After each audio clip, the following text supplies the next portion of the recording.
All right, what's going on today, chat? Grade review episode 15. What is going on? What's going on? Oh, man. We got some pretty crazy cards today.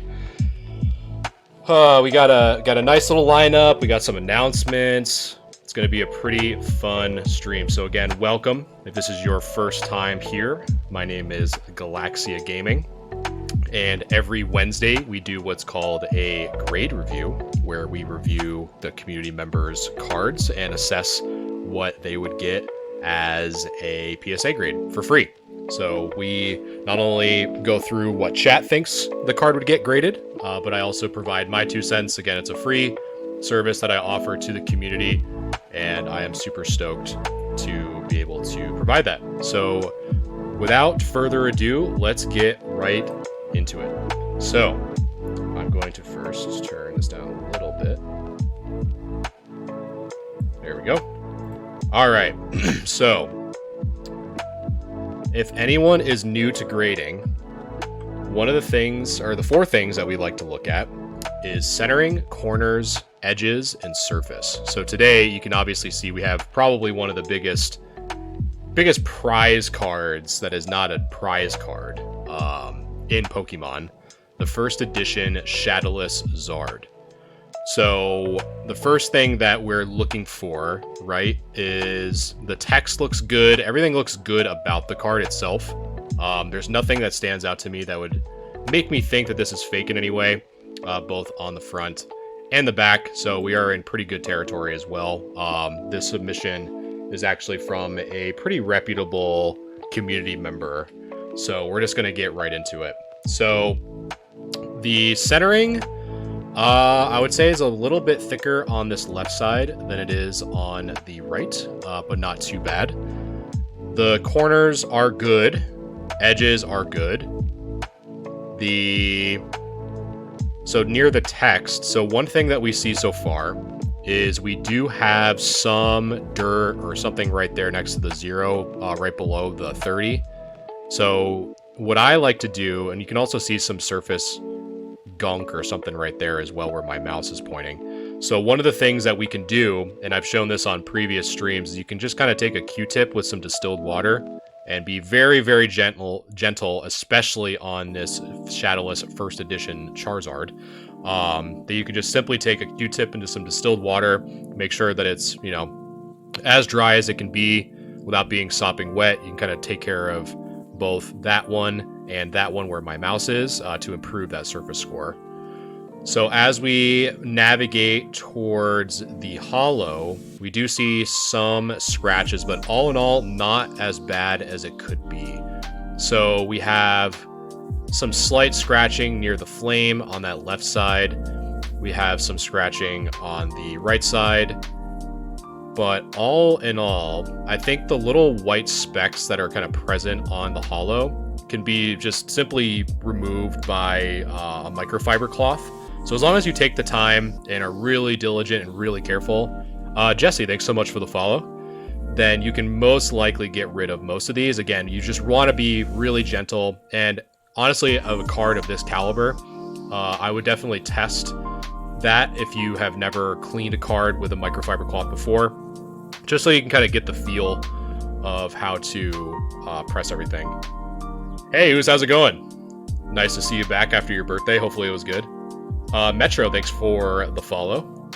Yeah, we were just going over, I'm going to go over it a little bit today, some of the inventory that I'm processing for the convention this Saturday. So as we flip it over, this Zard is really going to have a pretty significant impact on the grade, just more on the back than the front. So the top edge, you can see it's pretty apparent. There's a lot of whitening, especially on this left edge. It's pretty aggressive. All along, I gotta scroll down so you guys can see the bottom of the card. So you can see just whitened corners and edges all around, but got some there on the bottom, have some on the right side, but the surface as a whole, again, some dirt right at the button of the Pokeball. Hey Civic, how's it going? That we can probably get cleaned up.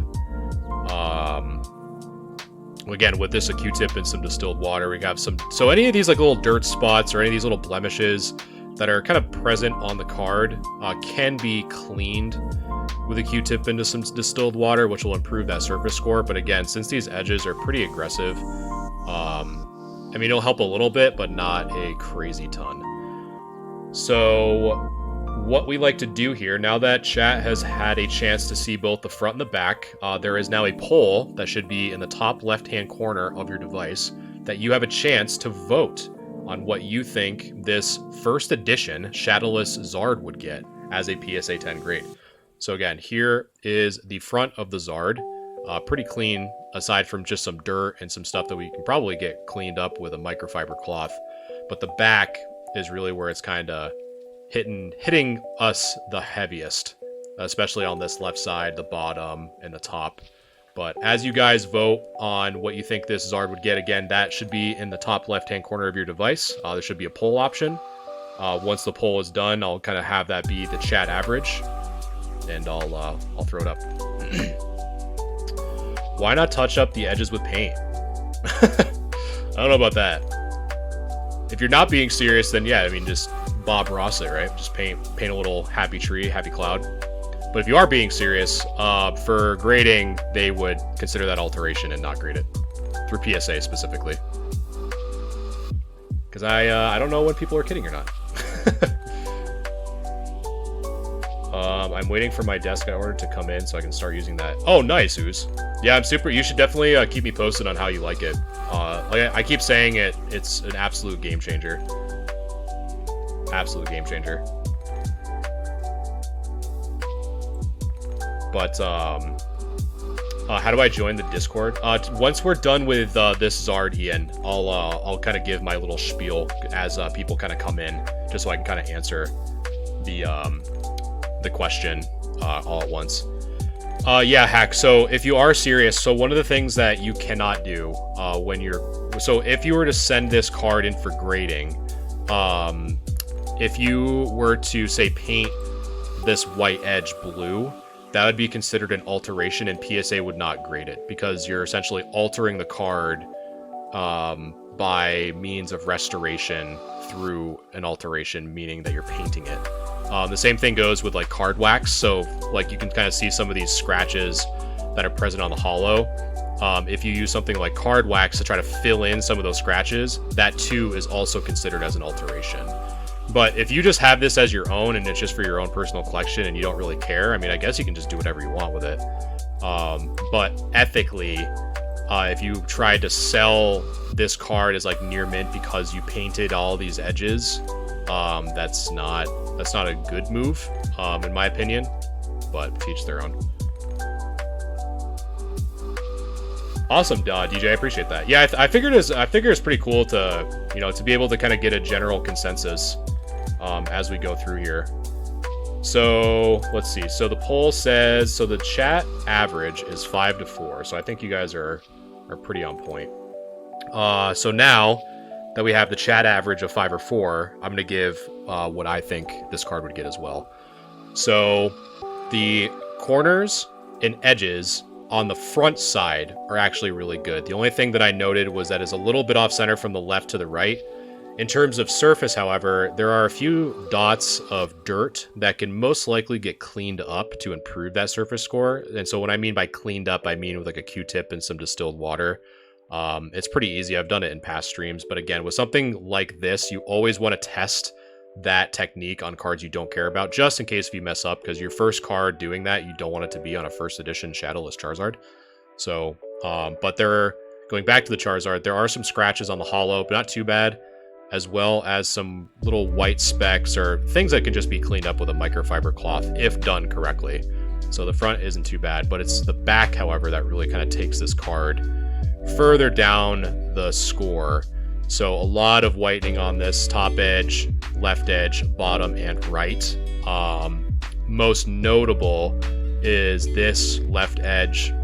Almost like the best way I can explain it is almost like someone took like a cheese grater to it and really started to kind of have that fuzzy, like worn down feel of the cardboard on this left side. So that's going to be pretty significant. Normally, if it wasn't that intense, I would probably have it as a 5. But in addition to this, there's also these like little like blemishes on the back that, again, I think it could probably get cleaned up because a lot of them just look like either dirt or something, just like a mild stain that isn't soaked into the card. It's just sitting on top of the card, on top of the surface. So I would imagine that if we can get this cleaned up, well, if we can get these surfaces cleaned up on both the front, so like near this -30, or on this left edge, as well as the center, I'd probably give it a 4, would be my guess. But if we can't get rid of those, then I wouldn't be surprised if it got a 3. But I think a good answer would probably be a 4, would be my guess. Hey, Betty, how's it going? And Wicked, how's it going? Nice to see you guys again. My Shining, so as I kind of queue up, so that was the first one, and now we got the Blastoise up next. But before I continue, I'm just going to catch up with chat real quick. Let's see. My Shining T-Tar just came back from PSA, but I'm curious to see where you place it. Yeah, if you want to throw it up in the Discord, and I'll kind of explain that right now. So I have a image on screen right now called Grade Review and How To. So that's actually the thumbnail of one of my pinned videos that gives you everything you need to know about how to get to the Discord, how to submit in the Discord, and all the recommendations and requirements to submit pictures in the Discord. So it's about a 45-second video. It's not too long. So if you give that a watch, it should be able to answer all the questions you need. And as a reminder, this is a free service, so I don't charge for this at all. It is, however, based off of a queued system. So I try to get through at least 25 or 30 cards every stream. So, you know, I work from the top down. So if yours isn't addressed right away, again, it's a free service at this point. And I just try to do my best as kind of like a first come, first serve. So if you're waiting for your cards, I definitely appreciate the patience. It's just me that does this. And so any patience is really appreciated. Could you imagine if they just threw the card away? That'd be crazy. Jesse, thanks so much for the follow. And Atmos, thanks so much for the follow. Adizard look a lot cleaner, come back a 5. This is 3, maybe a 4 at best, yeah. Mario, thanks so much for the like, appreciate that. Alright, so next off we go to the Blastoise for first edition Shadowless. So it's pretty crazy that we even get to, because I think we had one that was Shadowless but not first ed. So it's pretty cool to see the big 3 as first edition Shadowless. So on this one, same thing as the Charizard. This left side is a little bit thicker than the right, but not by much. Corners and edges look really clean. The text on the card actually looks slightly better than the Zard. There might be a stain there by the tip of my mouth. It might be very hard to see on stream, but there's a little bit of something there. But again, probably can get cleaned up. And then from this angle, we do see a scratch over the Wartortle in the stage 2. So that will have an impact on the surface, especially being on the front of the card. So we have to keep that in mind, as well as some of this mild scratching. I'm assuming that like whatever we see in this bottom left is probably the same on the other sides. Again, we're only really working with one picture, both the front and the back. So as we flip it over, I don't really need to highlight all the whitening here. It's all corners and all edges have some significant whitening. But the one thing that is really being the saving grace of this card so far is that there are no creases, which is really huge. And I also think that a lot of this spray, whatever this is, like all these little like black and brown dots, can be cleaned up with just a Q-tip and some distilled water, so not too bad. I think that should be pretty easy to get rid of. So, but yeah, I don't see any, like I said, I don't see any creases. The whitening is pretty apparent. So let me start up the poll again.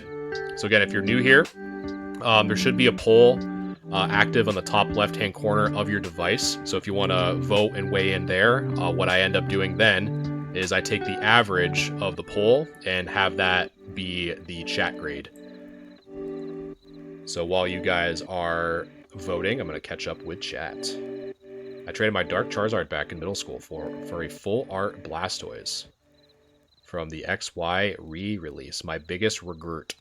Yeah, it's always tough to have like 1 or 2 instances of just like trade regret. I think everyone as a kid has at least one trade. RQ, my man, welcome back. Because it's what? It's now... Because you're 5 hours, right? So 7, 8, 9, 10, 11. So it's 12:24 for you. Ian, thanks so much for the follow.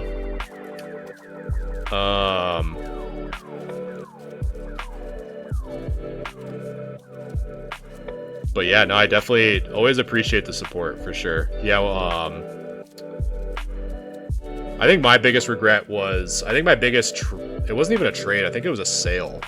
I sold my original Game Boy Pikachu edition at a garage sale for like $5. I got that for like my first Christmas present that I could remember for Pokemon. And I regretted it. And then I think back, like, fast forward like 10, 15 years later, my sister for Christmas actually got me the same Game Boy and the box it came in with. She won on like an eBay auction when I was in high school, and I was like, oh my god, like, my regret has been corrected. It was sick. My biggest regret was trading off the Hidden Legends Regirock for probably something random. Yeah, I feel you.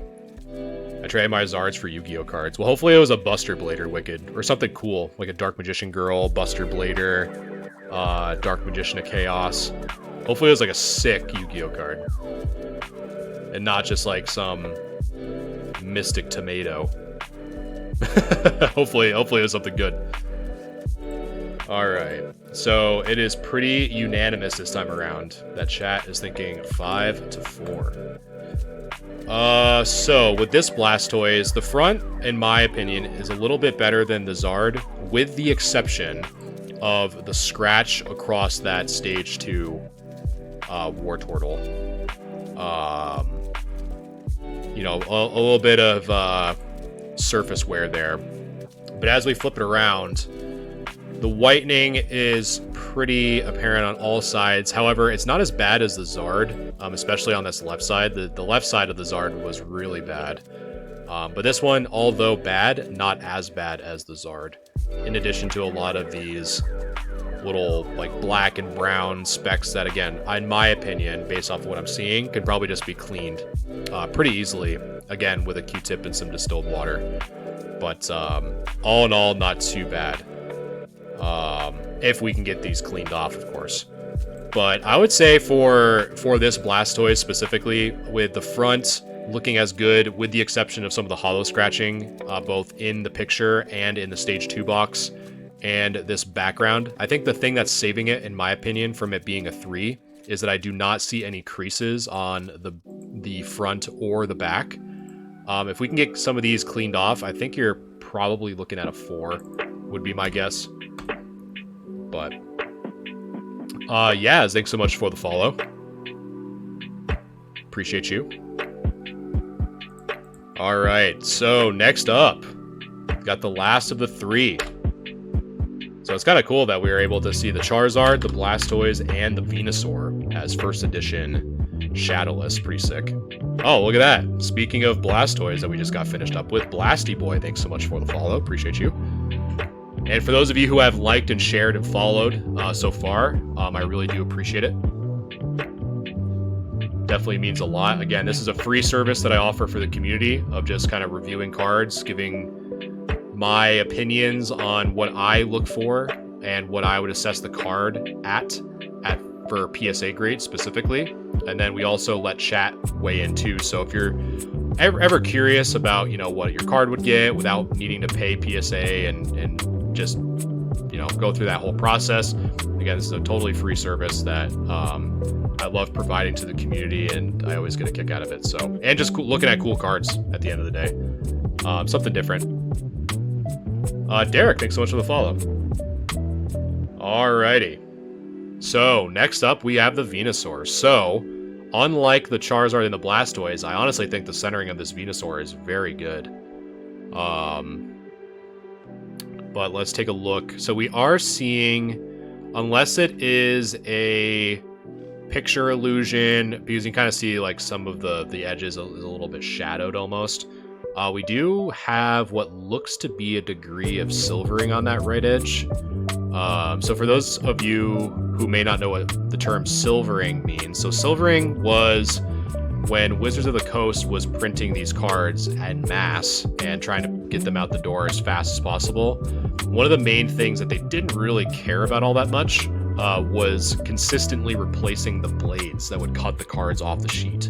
So the more cards that were printed, the more the machines would cut the sheets, which in turn would make the blades duller and duller and duller over time. So if the blades weren't routinely swapped, what would happen is the blade would start to chip and get dull, which would result in a non-clean cut, which in certain situations would peel some of that front yellow border off, kind of shining or exposing that holographic layer underneath. So you see it mostly in just base set, unlimited. You'll see it in jungle and fossil more predominantly than most other sets. Like it is present in other sets, but it's pretty a common occurrence in both jungle and fossil. So if that is silvering, that is something to consider as well. So on the corners, besides that, corners look pretty good with the exception of some dirt that we can probably get that cleaned off with a Q-tip and some distilled water. But as we look, we can see some of the hollow coming through, some of the damage like outside of the holographic main box. So we see some above the stage 2 of the Ivysaur. We see a cut here on that right side, kind of going over the border of the image into that text area. But other than that, the hollow in that top left is good, as well as the right, based off of what we can see from the angle, right? Because we only have one angle from the front and the back, so we just gotta kind of take that with a grain of salt. And as we flip it over, even though the whitening is pretty noticeable, it is definitely better than the Zard and the Blastoise that were before this one. So the most notable whitening is probably that top center. The top right corner has both a little small bend in that right tip. Let's see. And the edge as well. But again, the biggest thing that I'm seeing, or that I'm not seeing, on the Charizard, the Blastoise, and now the Venusaur is that there are no creases, which is a huge plus in getting a good grade. And then aside from that, all these little like white specks, I'm assuming could also be kind of cleared off with a microfiber cloth. But yeah, I think all in all, I think out of the three, in my opinion, this one's probably the better looking one. So I started a new poll if you guys want to weigh in. So that poll again should be in the top left of your device if you want to weigh in on what you think this Venusaur would get for a PSA grade perspective. So that is the front of the Venusaur, and that is the back. And while you guys are voting, I'm going to catch up. Let's see. I just sent 4 Shadowless Zards to PSA last week after I got my Shadowless Blasty back as a 9. Well, that's awesome. And hopefully those grades come back in the condition or the grade that you want them to be. That's super cool. Would you want to look at Lorcana? I got 4. No, to be honest, I really only have experience with Pokemon. So there are some things that I can't really consider because I just don't have as much exposure in Lorcana from a PSA grading perspective. One of the things that you'll notice for my streams is if I don't have the experience or if I haven't tried it myself, I tend not to like pretend that I was like, oh yeah, like submit it or whatever. So unfortunately, I probably wouldn't be able to be a good resource for that. But does a green check mark mean that it's great already? No, it just means that it's queued for stream. That's all that means. Hey, Manny, thanks so much. Welcome back. I'm glad to see you again. Giller Mode, thanks so much for liking the live. Appreciate you. All right, so we are going back to... So it seems like chat, you guys are thinking 5 and 6 for all 3 of these. So let us take a look at the Venusaur once more. So let's see what I'm thinking. So the centering on the front is close to perfect for sure, just by what I'm seeing on the picture. Let's see. The edges look good. It might be a camera illusion, it might not be, but there does appear to be some signs of silvering right where the tip of my mouse is. I'm not too sure if you can see that because of the right side of the TikTok live. But there is that a little bit of silvering present on that right side. So as we look at the hollow, it's not too bad. We have some slight hollow showing through that top left-hand corner. We have some scratches on the left. We have some scratches on like near the text box, like to the right of the text. We have some there. Not too bad, but it's again something that's going to impact that surface score. And as you can see, there's obviously a lot of whitening on the corners and edges. Not a lot of surface spray like we saw in that Blastoise, which is really good. So the question is, like, I don't think it's a 3. Only because I don't see any significant creases or dents in the card. However, the big question is, do I think it's either a 5 or a 4?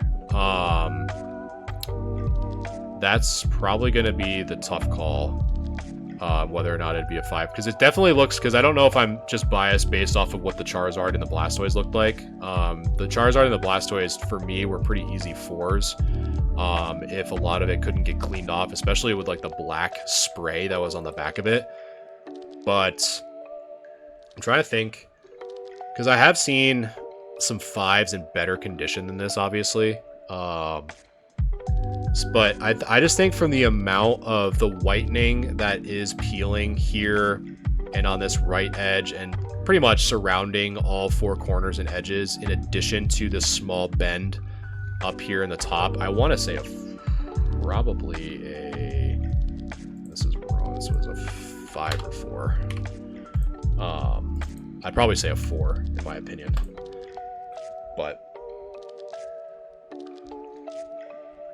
But yeah, I think again, if there is any other like major creases, you're probably looking at a 3. But so chat grade would be 5.4, and mine would probably be a 4 as well.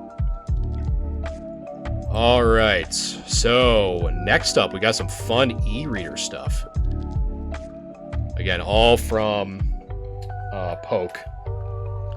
Pretty active member of the community, so it's always appreciated when he submits some heat for us to look at. It's always appreciated.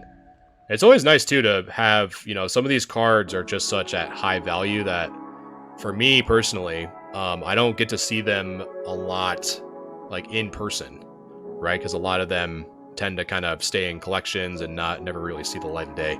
So it's always cool to see cards that we don't get to see all that often. So I always appreciate when people have their submissions into the grade review. So again, for those of you who are wondering how to submit to the grade review, if you are currently wondering that, I have a image on screen that has the thumbnail called Grade Review and How To. So it's one of my pinned videos that gives you everything you need to know about how to submit to the Discord, how to submit your cards into the appropriate channel, as well as some requirements needed to submit your cards into the channel. And it's a free service. I don't charge for it at all. It is based off of a first come, first serve basis, with each stream being Wednesday from 7 to 10. So again, it's a fun thing that I like to offer to the community, and the community seems like they like it. So it's always a fun thing to look forward to on a Wednesday. So I definitely appreciate it. And there's Poke right now. How's it going, Poke? Am I able to submit already graded cards? I have a Dark Zard I feel like deserve a higher grade. Yeah, so if you just submit in the grade review, but just omit or remove the part where it actually gives us the grade, it just makes it a little bit more meaningful, because then we can kind of take a stab at what we think it would be, and then you kind of can give us the results. Versus if we see what the grade is already, we're kind of getting biased a little bit. So if you could do that, that'd be awesome.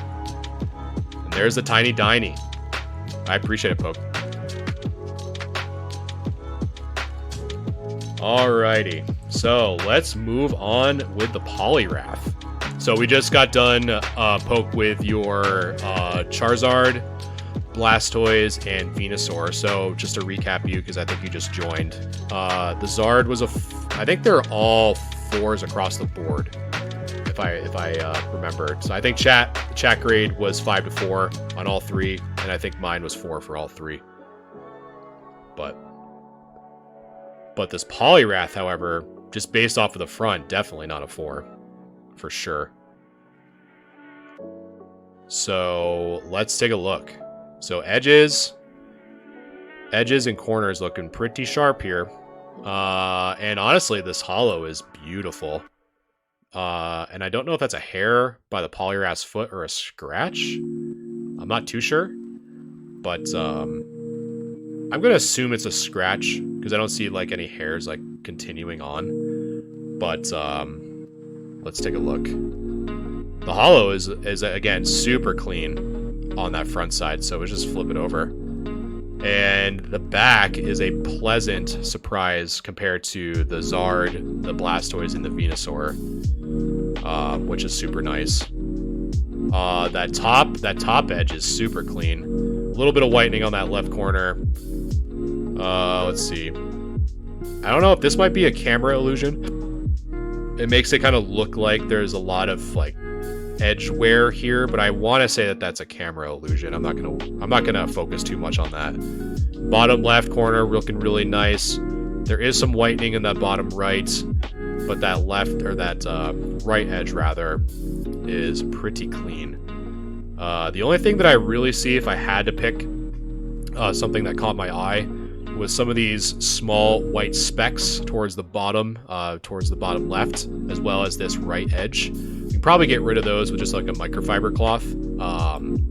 So that's a beautiful card. It's taken really good. You took very good care of this card. I don't know why I stumbled on those words so much. But all right, so let's see what chat thinks. So new poll is live for you, chat. If you want to vote on this gorgeous Poliwrath, I think the only thing, again, that I saw for the most part on the front was potentially a scratch on the foot. I'm not too sure if that's a hair or a scratch. And on the back, all I saw was these little white specks on the bottom, as well as this right corner being a little bit whitened.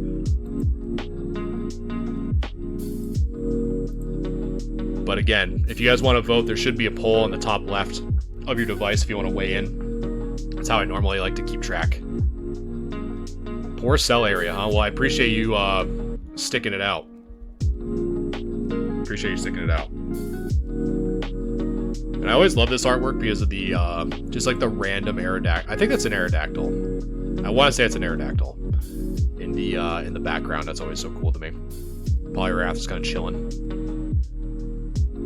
But the E-Reader, the Skyridge, Aquapolis, and Expedition, definitely, in my opinion, some of the best artwork from the Wizards of the Coast era. You know, when they started to kind of, you know, have their last sets, they're taking a little bit more risks with the art, and I definitely appreciated it. It was cool. They had like totally different artists, a wider range of art. Always so cool to me. All right, so chat, you guys are thinking on average. You guys are thinking an 8. So not too bad, actually.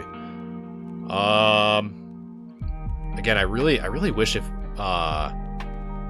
we knew if this was a scratch or not on the foot. I want to say yes, it is. Just because we don't know. But everything else on the card is absolutely gorgeous. The holo is really nice. It's a really good looking card.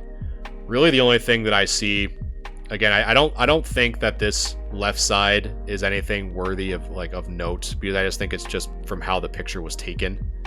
I would say the only thing that I can think of is these little white specks can probably get cleaned off on the bottom, near the bottom left, as well as that right edge. We do have a whitened corner in the bottom right, but other than that, the card is looking pretty clean. And I can't really see much else. The only thing that I kind of just saw hovering my mouse, I don't know if that's a smear or not. Again, I don't know if it's just a camera illusion or what, but towards that top right might be something. But I don't know if it's worthy of knocking it down to a 7 or not.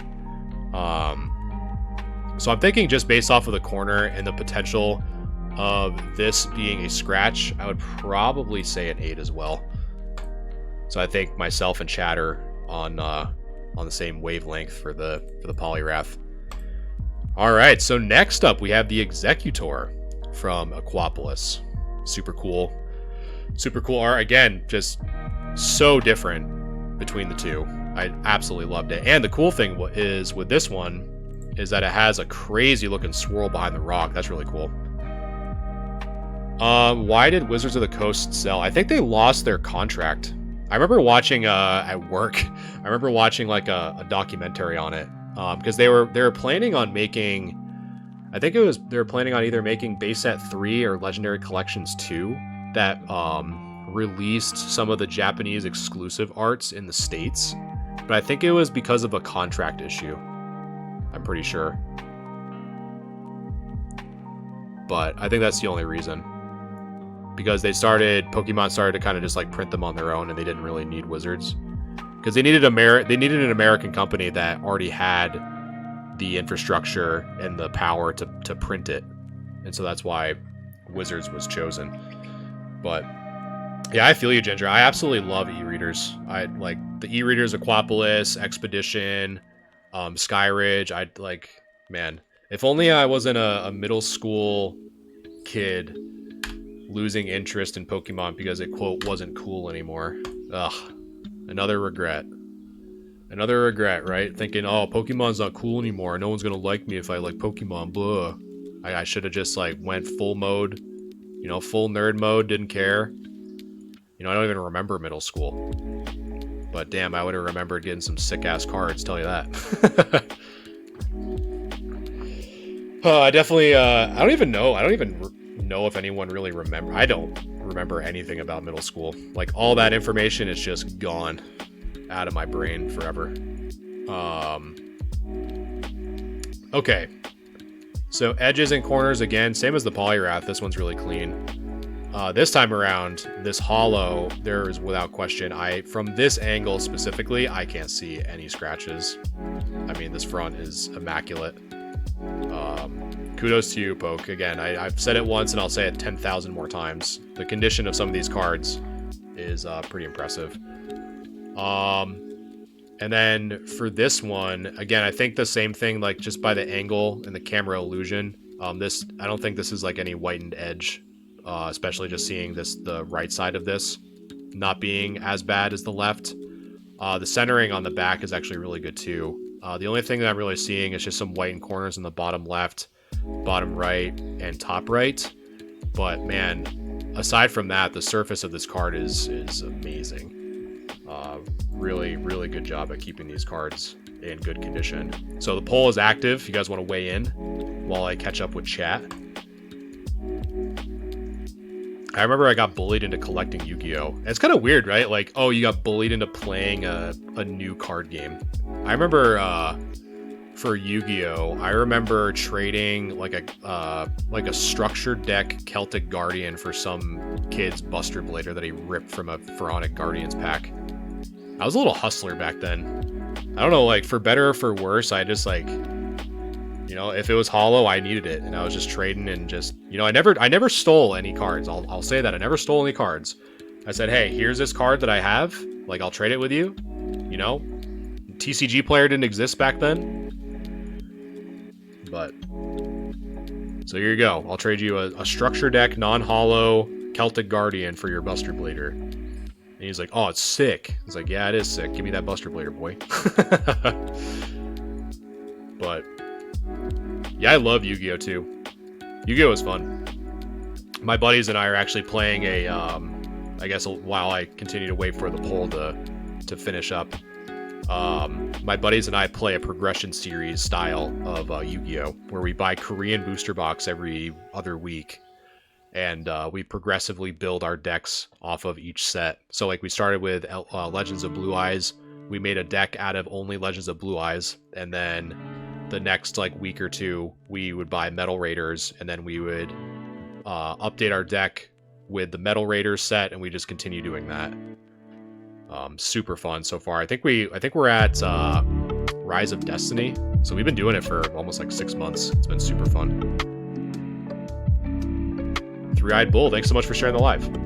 Appreciate you. And again, anyone that has liked and followed and shared the live, if I missed it, I apologize. Definitely appreciate it. Definitely is a good indicator if you guys like this style of content. I think it's, for me, I definitely wanted to do something a little bit different that wasn't just, because I don't know if it's the same for you guys, but for me, my For You page when it comes to TikTok lives for Pokemon, it's just nothing but people trying to sell it.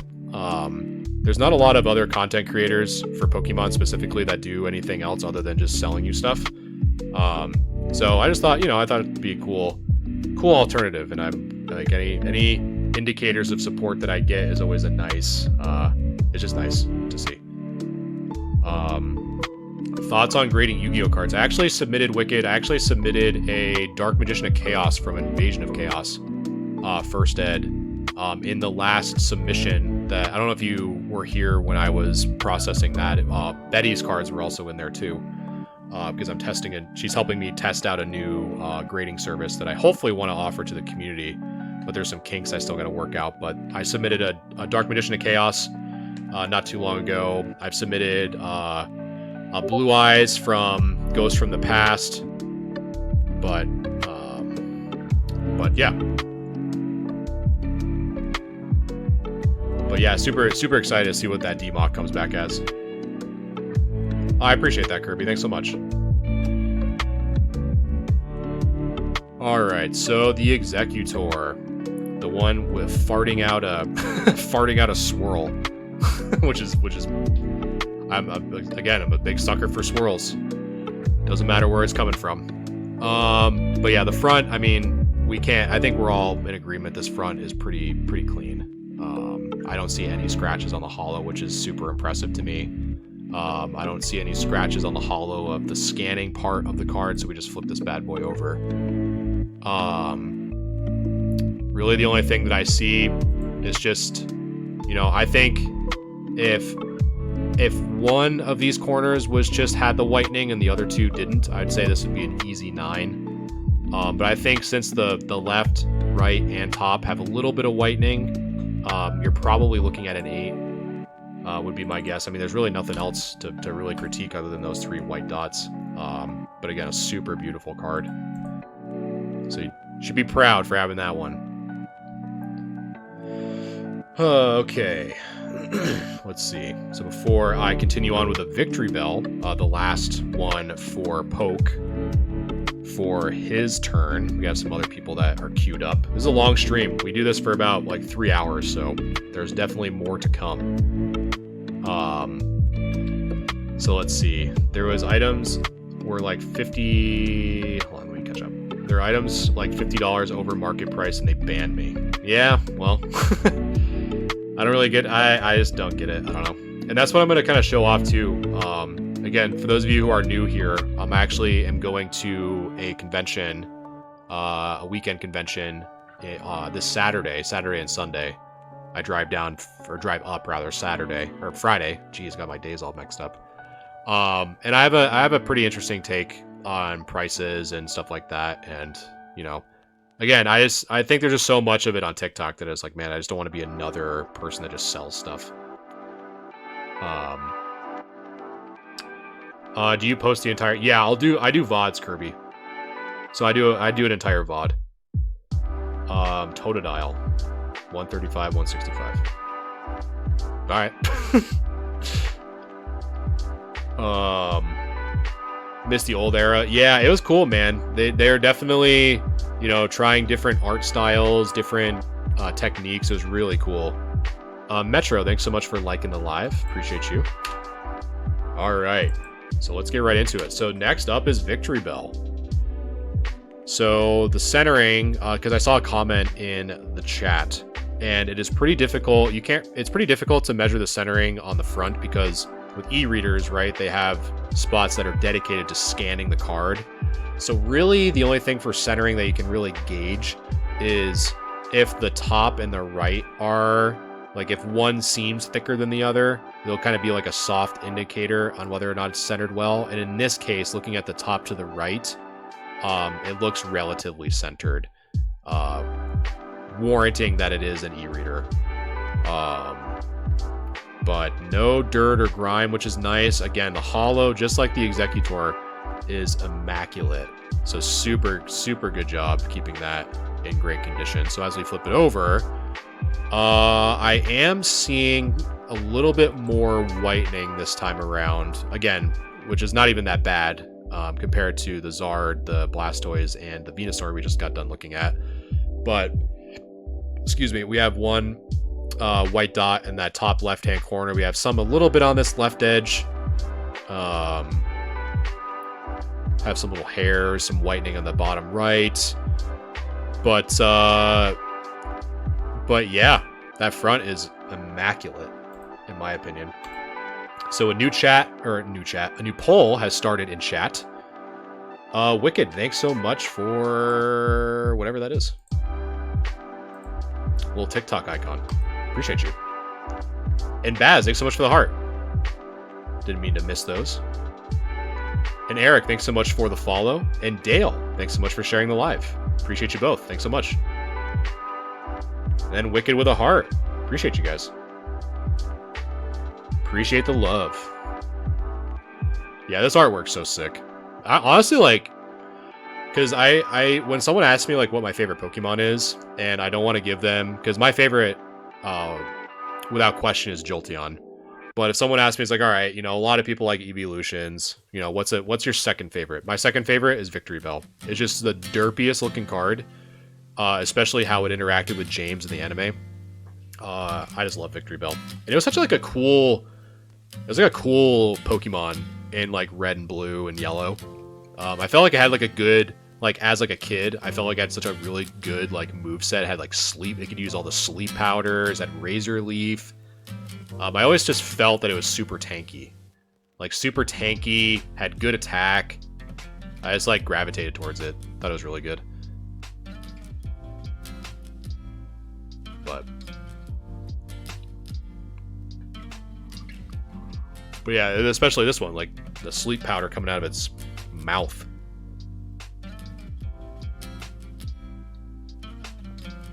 All right. So let's take a look at what chat thinks. So right now you guys are tied. I don't know if someone wants to vote in the poll, but you have, I'm not going to try to sway it, but you have a tie currently. So if anyone hasn't voted on what you think this Victory Bell would get, now's your chance to do so. So again, this is the front of the Victory Bell, and this is the back.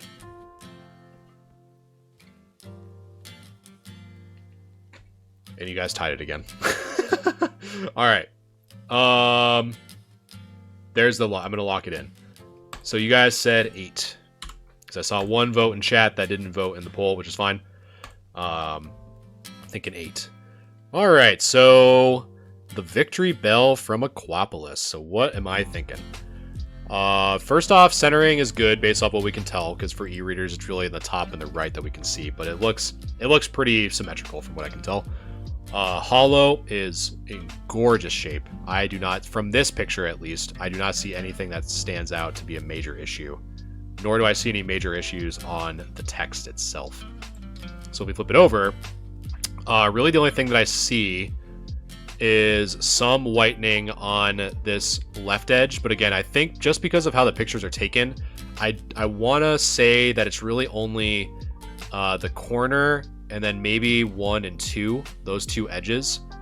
Other than that, like all these little kind of like, almost looks like fuzz or something off the edge. I think that's just because of how the picture was taken.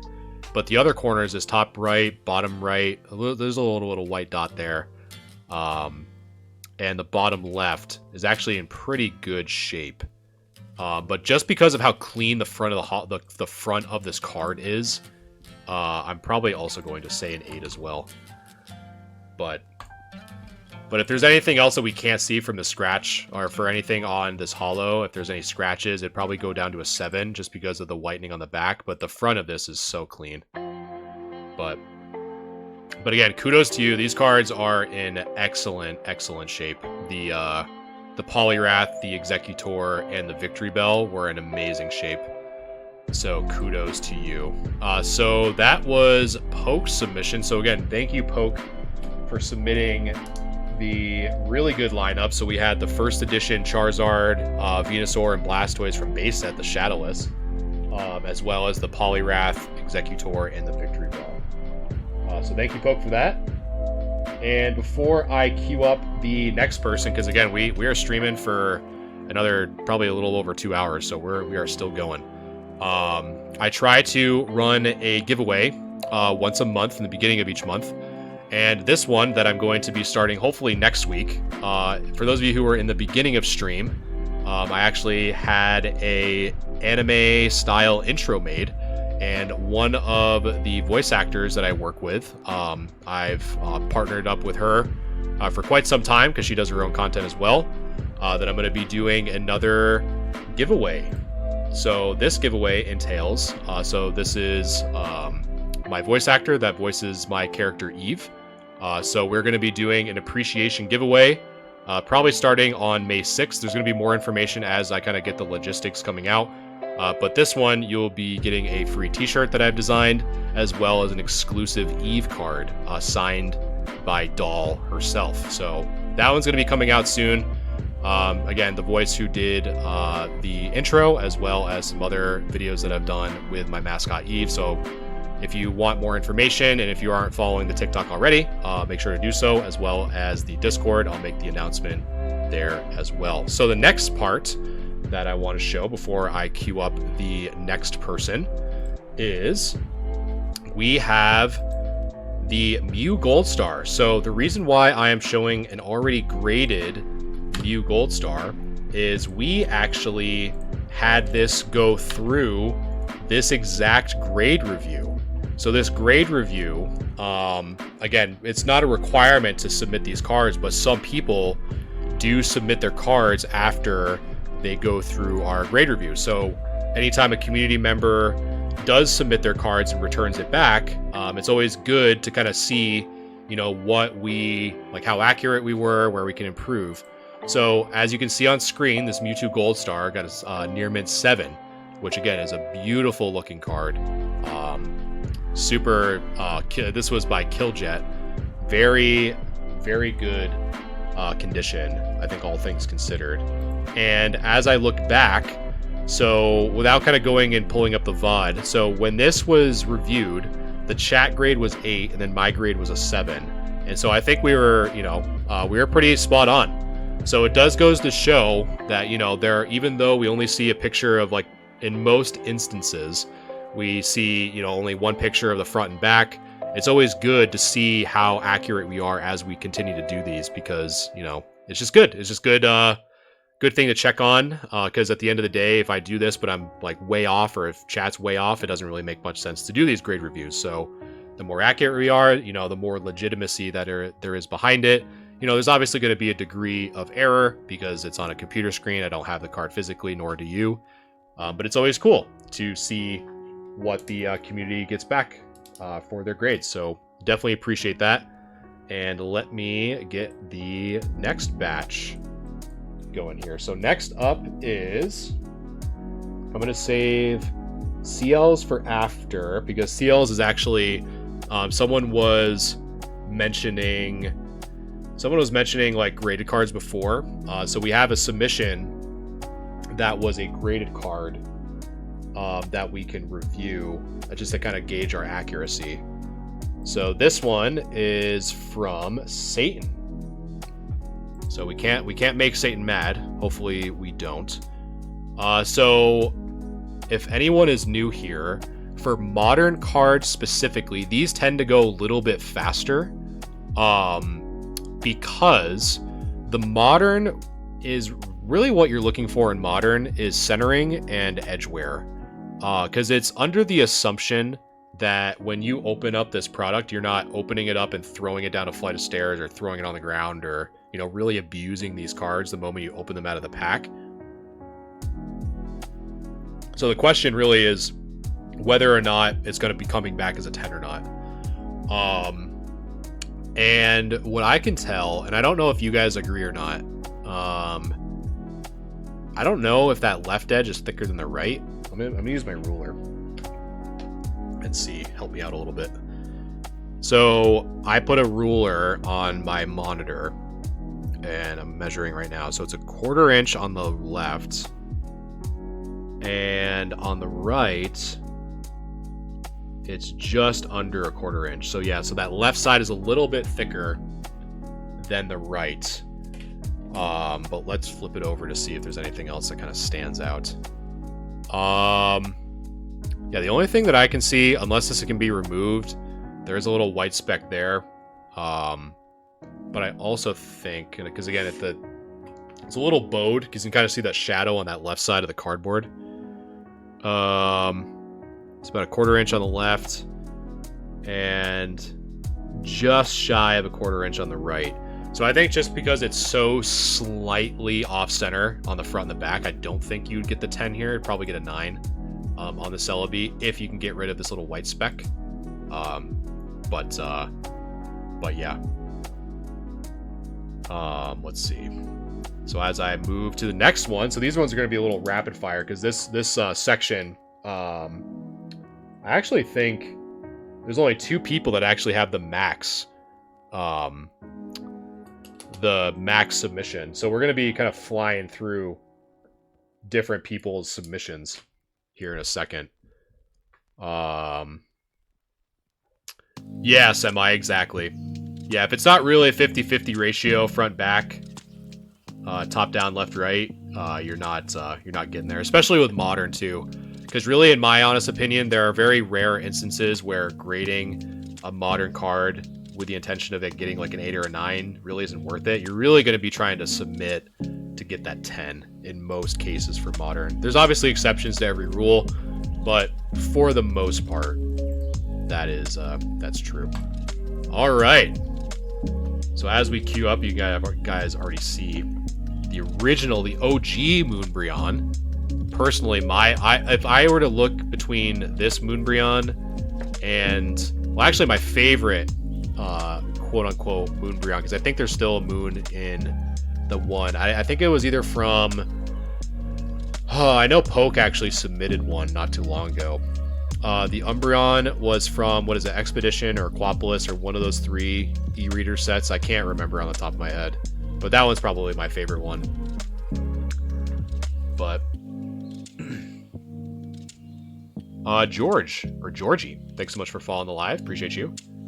How do I do a submission? Yeah, so Umbral. So for anyone else also thinking or wondering the same thing, I have a screenshot on screen right now called Grade Review and How To. So if you just watch that, it's a pinned video. It's about 45 seconds. So it'll teach you everything you need to know about how to join the Discord, what channel to submit, as well as the submission criteria. It's a completely free service, but it is first come, first serve. So if I can't get to you tonight, just know that again, since it's a free service, there is a lot of demand, which I'm super appreciative of. So it might be a week or 2 before I actually get to yours, because I stream every Wednesday from 7 to 10. That's exclusive to Grade Review. BB, thanks so much for the follow. And Wicked, thanks so much for sharing the live. Appreciate you. And I definitely appreciate all the love and support, guys. It really does mean a lot. You guys are awesome. All right. So the OG Moonbryon. So this is a nice little treat here for us. And the nice thing about this is that there is definitely a lot of light exposure in a good way to make this card really stand out in terms of trying to find any scratches or any imperfections. So really kudos to Snappy Doo. So Snappy Doo coming out with some heat with the original OG Moonbryon. So let's get right into it. So the centering, from what I can tell, is pretty good. Maybe, let's see, the ruler is coming back out, plopping on the screen. Because at first glance, I just want to see if that right side's a little bit thicker than the left, and I don't think it is. So I think we're good there. The edges and corners look absolutely amazing. The text itself also looks amazing. But the hollow, I mean, guys, look at that detail of that Umbreon. That thing is just insane. Scrappy is actually in here. So the other thing that's really nice, too, if you guys are ever going to do grade review, so the one thing I like to do is I like to notify you before the stream starts as well as after. But if you have the opportunity to join the stream while we review your card, there may be some things that stand out that would be really helpful if you as the original submitter can kind of clarify a few things. So like if for example, if we think that, oh, is that a hair? Is that a scratch? You can be present and kind of answer those questions on the fly. So, this account's so cool. I appreciate that, Doctor. Yeah, it's just something free and nice. And, you know, I'm not trying to sell you anything, which I think for me is a breath of fresh air. That's all my Pokemon TikTok live recommendations are. It's like QVC for Pokemon. But honestly, Scrappy, this picture came out really well, in my honest opinion. So really the only thing that I can see, and again, which is nice about Scrappy being here, is this potentially looks like a scratch towards that bottom right corner, next to that little star or foil, but I'm not too sure. That looks like a scratch to me. But besides that, from the angle that we have the picture taken in, I don't see anything else, which is super impressive for this Umbreon. So let's flip it on over. And I'm not... So for those of you who are wondering, like, do I really care about this bright light? I think in this case, this would illuminate anything that I would need to know, like dead center. I don't see anything like dirt or grime, but with the light, it does allow us to potentially see any hidden scratches or something we wouldn't be able to see. So just for example, the centering is actually really good on this. But as we kind of look at the surface, we do see potentially some scratches that are kind of illuminated under the scratch. So for example, by where my mouse is, that is potentially a scratch at the top of the O. So it's, or the bottom if you're looking at it upside down.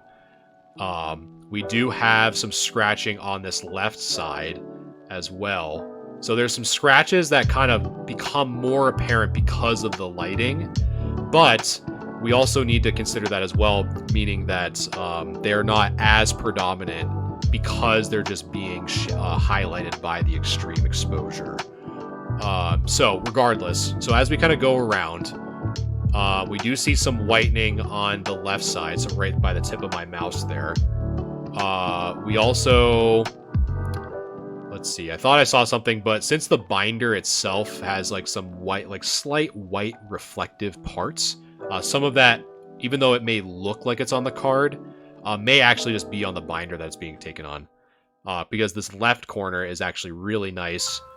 The right corner is super nice, with the exception of some little white dots maybe that we can probably just, again, get rid of with a microfiber cloth. I don't see why you couldn't in this case. We do see another scratch by that K by the top part of the Pokemon. But really the only thing taking this backside is really the surface, as well as the two white dots on the left edge. But aside from that, that front is like amazing. So as I catch up with chat, again, that poll should be active on your device if you want to weigh in on what you think this Umbreon would get. So this is the front of the Umbreon. Again, amazing condition. The only thing that we saw that was confirmed by Scrappy-Doo himself, the celebrity of the stream, small scratch on that foil on the bottom left. But then as we flip it over on the back side, we do see some general surface wear that's exposed by this harsh light, which is good in the sense that that we can see it better, as well as some whitening on this left side. So while you guys are voting in the poll that should be active in the top left, I believe, of your device, I'm going to catch up with chat real quick. JPEG, how are you doing the zoom thing? So it's actually a Chrome extension called Magnifying Glass Hover Zoom. So all it does, like you say, like it just literally just puts a magnifier where the tip of your mouse is. You can kind of go across and just turn it on and turn it off. So it's a super useful tool. for sure. There are 2. Gotcha. Warren, thanks so much for the follow. Appreciate you. And Kruma, thanks so much for the follow. I definitely send this to you if you open up cleaning. Yeah, I'm hoping soon, Scrappy. Again, I'm trying to just get the logistics down and get, like, because there's 2 more people I want to run the service through, just to continue kind of honing it in. And then once I feel like I have it in like a good version 1 state, I'll offer it to probably people in the Discord first, just to kind of not have it so I'm flooded. Try to make it more controlled. But definitely if you're, and I know you're in the Discord, most of those updates and kind of that Q&A and just me brain dumping and just getting the community's feedback will all be done in that Discord. So if you guys want to know more about that as it progresses, definitely recommend checking that out. Snowy, thanks so much for the follow. Appreciate you. BGS is where you go for hard grading, right? Let's see. How long is the wait to get a card looked at? I guess it depends, Michael. So if there's more modern than vintage, it tends to go pretty fast because I'm not really looking for a whole lot. But for vintage, you know, especially with something like this Umbreon, I really want to make sure that I kind of do my due diligence to really review everything. So it kind of ebbs and flows. I would say for right now, based off of the queue, could anywhere between like a week or 2. But there are some like spontaneous streams, but this weekend I'm actually going to a convention, so there might be a spontaneous stream this weekend of me setting up my booth and whatever. So definitely check that out in the Discord. I might make that announcement, but yeah, Wicked's right. It takes about 1 to 2 weeks. Head massage emoji. Thanks so much for following the live. Appreciate you. All right. So it is pretty unanimous that it is a PSA 8. Alright, so what am I thinking the OG Moonbryon would get in this case? Personally, probably my second favorite artwork. Right behind is either the Aquapolis, Expedition, or I think it's either one of those 2, I can't remember. I think it's Expedition. The centering is really good. We just measured that on stream as well. The only thing that I see on the surface from this angle is this very, very, very, very faint scratch on that left, but other than that, that front is pretty, like, almost perfect. The back, however, really the big things that we're seeing are some of the very small micro scratches on the surface. The light makes them, I believe, to be worse than they probably are because of that high exposure. You see, you know, we can see some scratches on the bottom of the Pokeball. We have some near the text of Pokemon, both on the top near that K, as well as below the O as we're kind of looking at it from upside down. We also do see some whitening on that left-hand side as well, with a little bit of whitening on the top right and possibly on this right edge as well, since I'm kind of hovering over in that area. But the corners on the back are absolutely gorgeous. I think these little white specks can probably just be removed with a microfiber cloth. So I would say, just with how we're looking at this light, how perfect this front is, and how you can barely see these scratches if this wasn't so exposed, and really the only whitening that I see is barely on this right side and right here on this left side, I'd probably say an 8 would be my guess as well. So again, I'm right there with you, chat. I'm right there with you. But yeah, a gorgeous. That's really, like, it's been really impressive, honestly. That we've been, like, for the vintage that's been shown so far, besides the trio, the Charizard, Blastoise, and Venusaur from first edition Shadowless base set, have been in really good shape. But yeah, J-Bone and Jordan, thanks so much for the follows. Appreciate it. So, all right, so you message the customer when you're about to go live with a card. Yes, Michael. Yep. So if you have your card, so without going into too much detail, because the video, and for those of you who are wondering how to submit this video that you'll watch, the grade review and how to, there are different icons or reactions that will give you a general idea on where your card is in the process.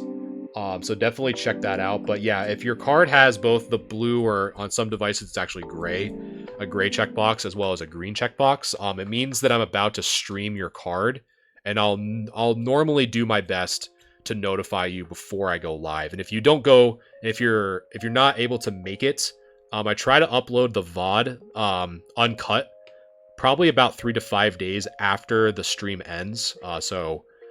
Definitely, you'll definitely know about it one way or the other. So yeah.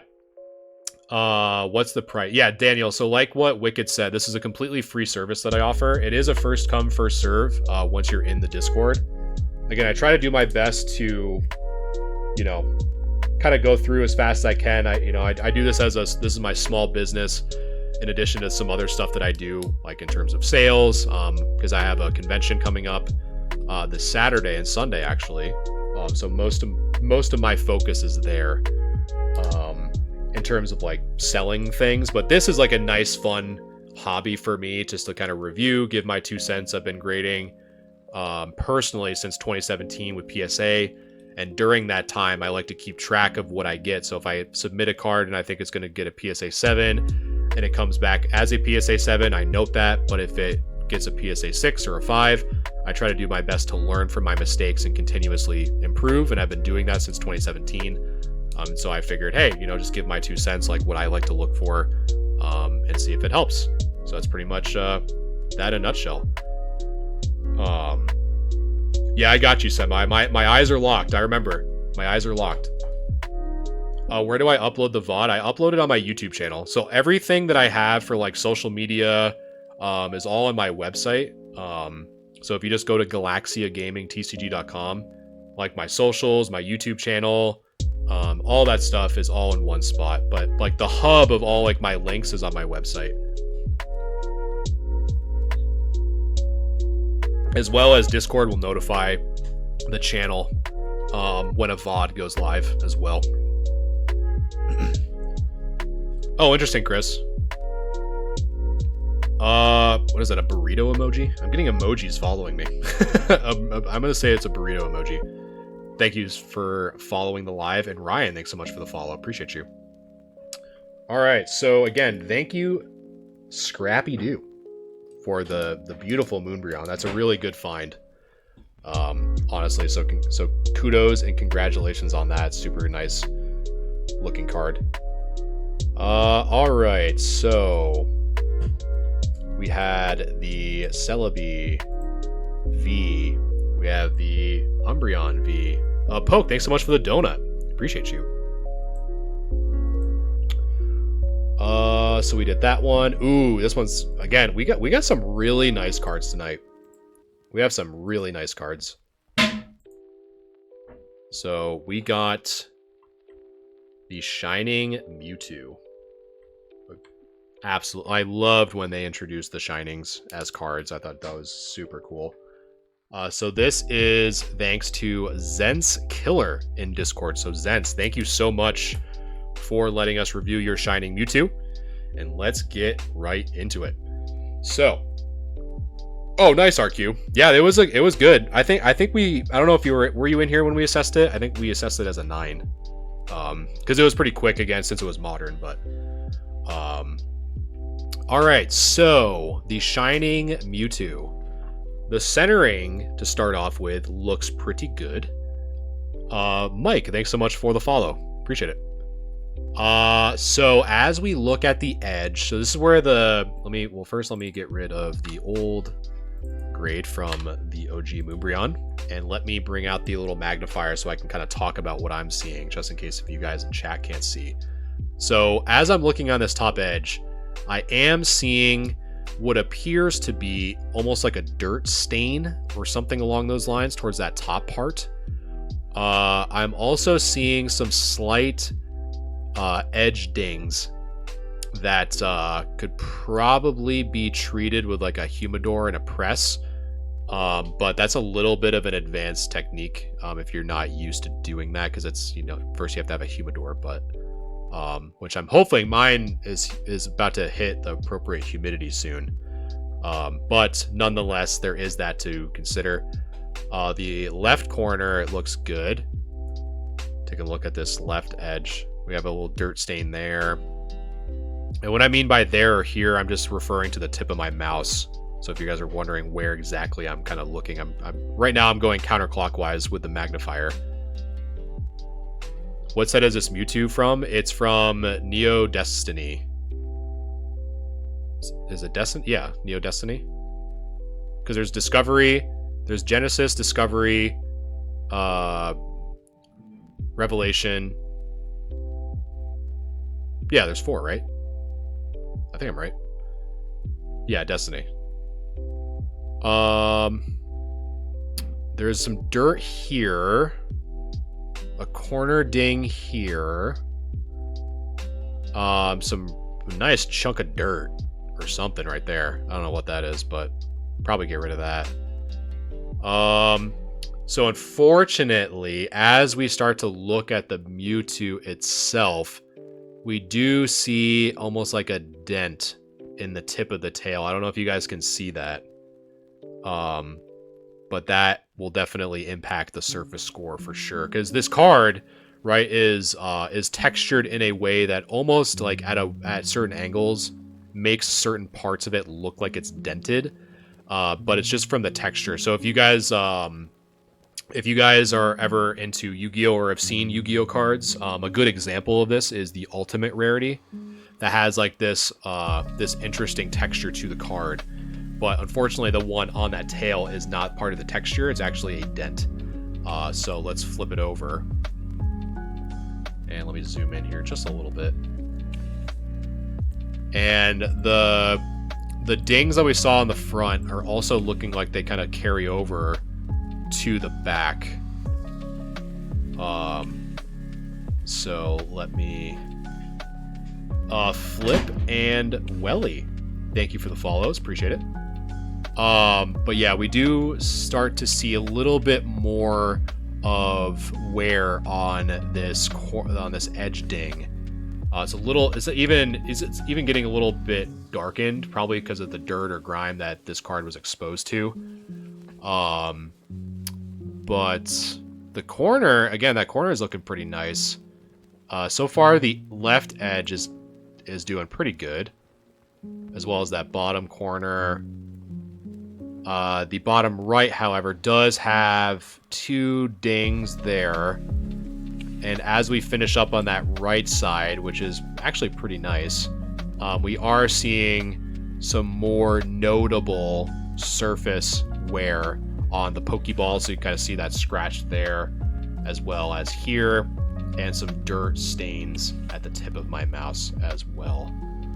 But all in all, I think that is a majority of what we can see off of these pictures. So a new poll is active on your device now in the top left-hand corner.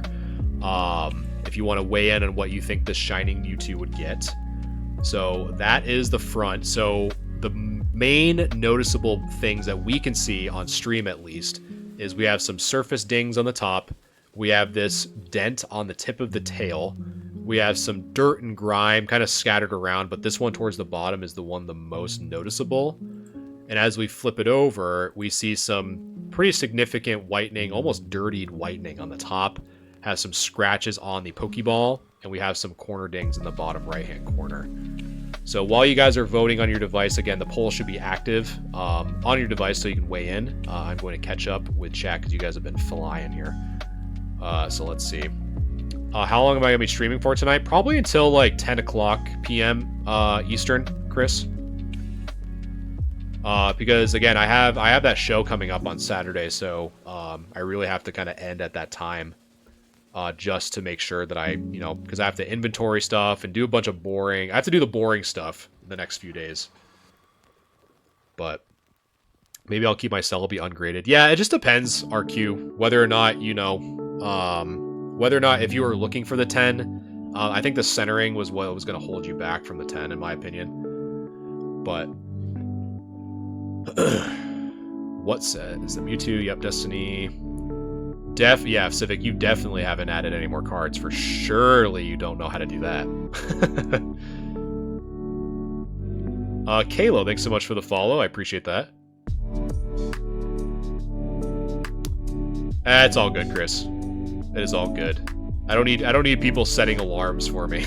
I appreciate it, but get your sleep.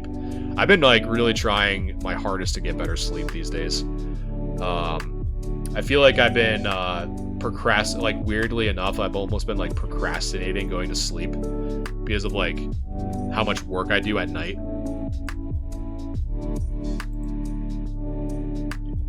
Jackson, this is a sorry, a Shining Mewtwo. I had it kind of stuck on the back there.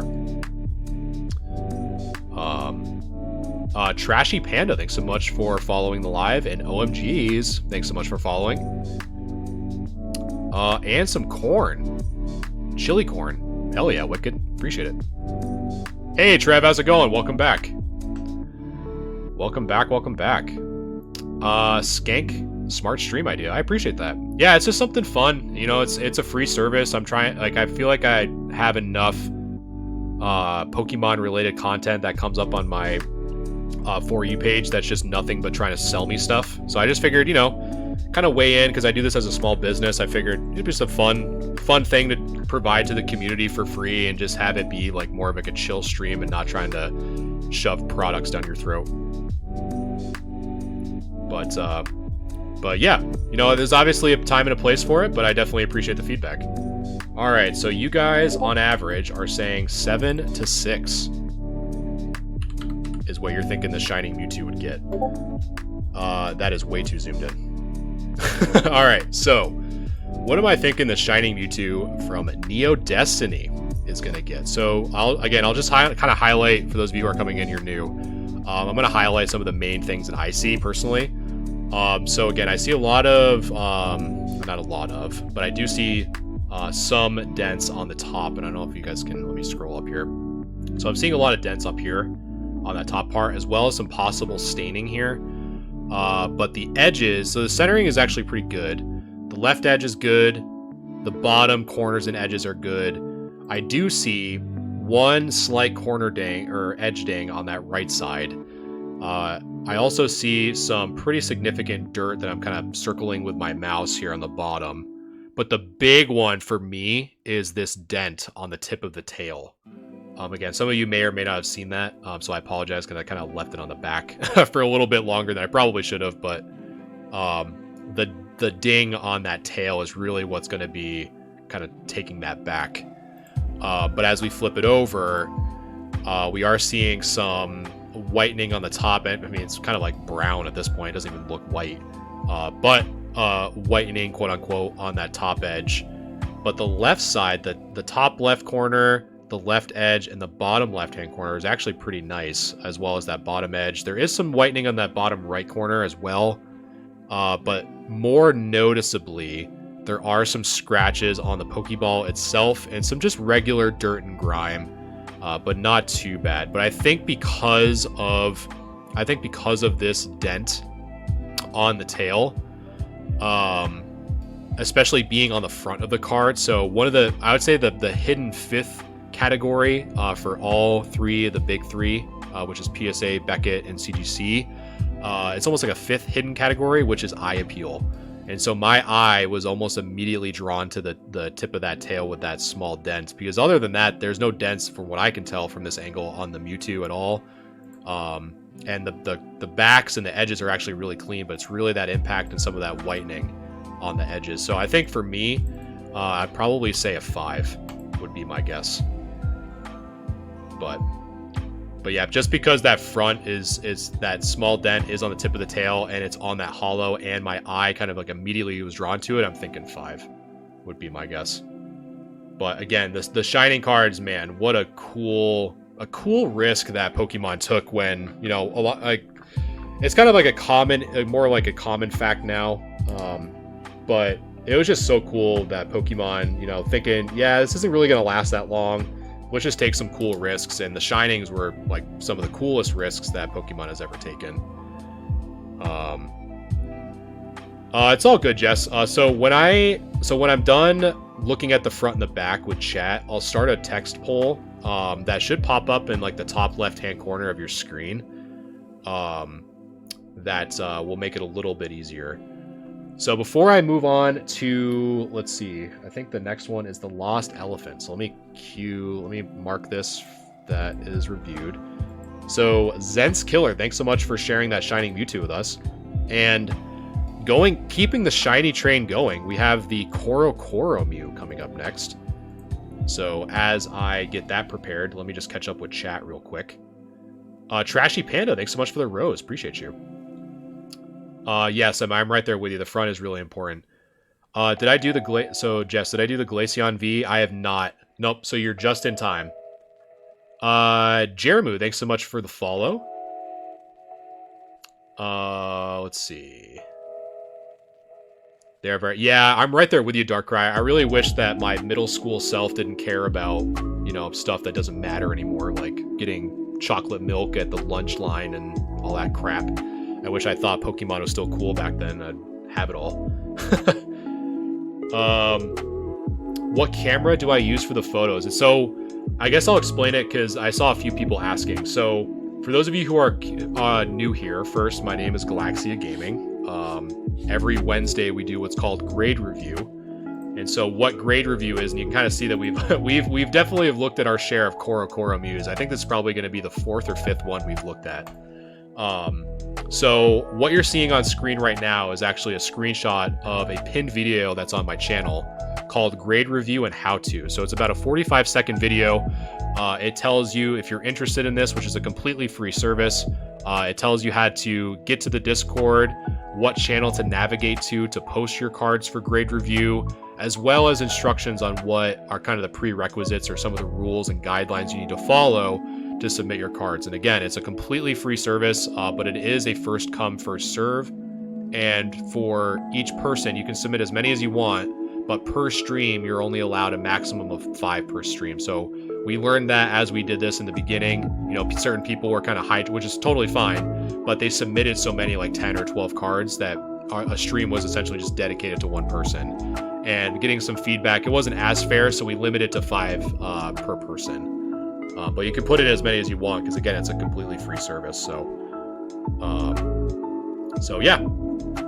Question: if a card comes back AA, what does that mean? So it means that it was altered, Fat Boy. So it means that whatever grading company you had, they recognized it as being potentially altered, and they just didn't grade it and sent it back to you. Yeah, not to try to call you out directly. I'm like indirectly calling you out, Civic. But no, I definitely appreciate the love. The support that you guys give me is very much appreciated, and I love you guys. I love that you guys find this style of content unique enough to stick around, especially on TikTok. So I definitely appreciate it. All right, so Fat Boy, thanks so much for the follow. Appreciate you. Yeah, well, Darkrai, all I can say is if you have any more cards that you plan on submitting in the future, you know that this service now exists. So, Nart, thanks so much for the follow. Do you do modern cards? Yes, I do, Nart. I do modern cards as well. They tend to be a little bit faster, because the idea is that you don't open up the pack and immediately throw it at a wall to like scratch it up. So when we're looking at modern, it's more of just looking at the centering and some slight like whitening. But yeah, it's implied that if it's modern, you're not, again, throwing it against the wall or throwing it out your car window before getting it again. So there's not a whole lot to look into when it comes to modern, because most people with modern, they just want to know if it's going to get a 10 or not in most cases. So, see, there you go, Darkrai. You haven't been throwing your cards at a wall. That's how you get that nice veneer. I want to do a master set XY evolution. Do you think it's okay or not? I mean, at the end of the day, if it's a collection goal of yours, like, I don't want to get too far off on a rant, but I think you always have to remember to put, being a collector first, and all the other stuff should come second. Enjoy the hobby, right? Like, don't feel like you need to nickel and dime and day trade for cards, because at the end of the day, you should enjoy the collection and do what makes you happy. Exactly what Chris said. So it's all what you want to do. Like, for me, I really enjoy doing this as a small business because it allows me to share share my experiences and share my love for the hobby as a whole. And I get satisfaction of, selling people cards that they, if I could provide that one last card that someone needs to finish their collection, man, that means a lot to me versus me keeping it. But at the end of the day, I love being a collector first. Like I'm not like a flipper, like, buy something and to try to sell it like immediately the next day or try to like essentially day trade. But yeah, just at the end of the day, do what makes you happy. If you like the XY stuff, then go for it. All right. So now that long rant is done, next is, well, first, if you guys have water, take a sip because I'm about to. Hydro homies. All right. So again, this is probably the fourth CoroCoro Mew that we've reviewed. So let's take a look. So the centering is pretty good. There is some slight silvering on the left side, so we have one right there. Corners look good. A little bit, probably some corner dings or edge dings on that left side where my mouse is. We do see, just from this angle, we do see a scratch across that last character of the Mew's name. But other than that, from the angle that we're presented, I don't see any scratches that really stand out to be too crazy. So let's just flip it on over. So on the back, let me try to zoom in just a tad here. So on the back, one thing, and I feel like I've looked at this already on stream, to be honest, because I feel like this, we tried figuring out whether or not this was a crease or not, but I can't remember. We've looked at so many of these CoroCoro Mews that I've just like lost track. But anyway, that might be a crease, but I'm not too sure. But we'll kind of continue on. We'll see what chat thinks when I do the poll. We do have some whitening on that left edge. We have what? We have 1, 2, 3, 4 spots of whitening on that left side, and as the right as well. Yeah, Chris, if you don't mind, because I feel like I've looked at this card before, but it didn't have the microphone. I might have just like it. It could possibly be just one I missed, because I just do these so many, or I do so many of these, that I'm sure one's bound to just go through the cracks. But anyway, so that's the front of the CoroCoro Mew, and that's the back. So for those of you who are asking, so I just started the poll now, so that poll should be active in the top left of your device. There should be a poll button or a poll icon that just popped up that you can tap and then submit what you think this card would get graded. So again, this is the front of the CoroCoro Mew, and then this is the back. And so I'll kind of look at chat if anyone wants me to flip it over, I certainly can do so. But yeah, personally, this Mew is probably my favorite of the artwork. Jess, thanks so much for liking the live. Appreciate you. And for those of you who have liked and shared and followed that I did miss, first, I apologize. It's not intentional. But I appreciate the love and support. So thank you. Definitely means a lot. We did not. Okay, I'm glad I wasn't going crazy, Chris. Can anyone send me the invite link to the Discord? So if you just go to my website, Nart, so it's just galaxiagamingtcg.com. In my social section, there should be a Discord icon. You can just click that and it'll send it to you as well. Just check there's messages, and they posted one in a Jolteon. Yeah, I don't know. You know what I think happened? I think we probably started looking at it, but I think I probably just ended it, to be honest. Yeah, of course, Nart. And like I said, it's a completely free service, so it's not anything you have to pay for. Troublemaker, thanks so much for the follow. Appreciate you, and welcome. All right, so you guys are thinking 7 or 6. So chat is thinking 7 to 6. So, I think for this Korokoro Mew, the centering is pretty good. There is a scratch on that last bit of text of the Mew's name. There is some slight edge wear on the left side where my mouse is, as well as the right. What does centering mean? So centering, Nick, is, so when I talk about centering, so see the kind of like the yellowish border.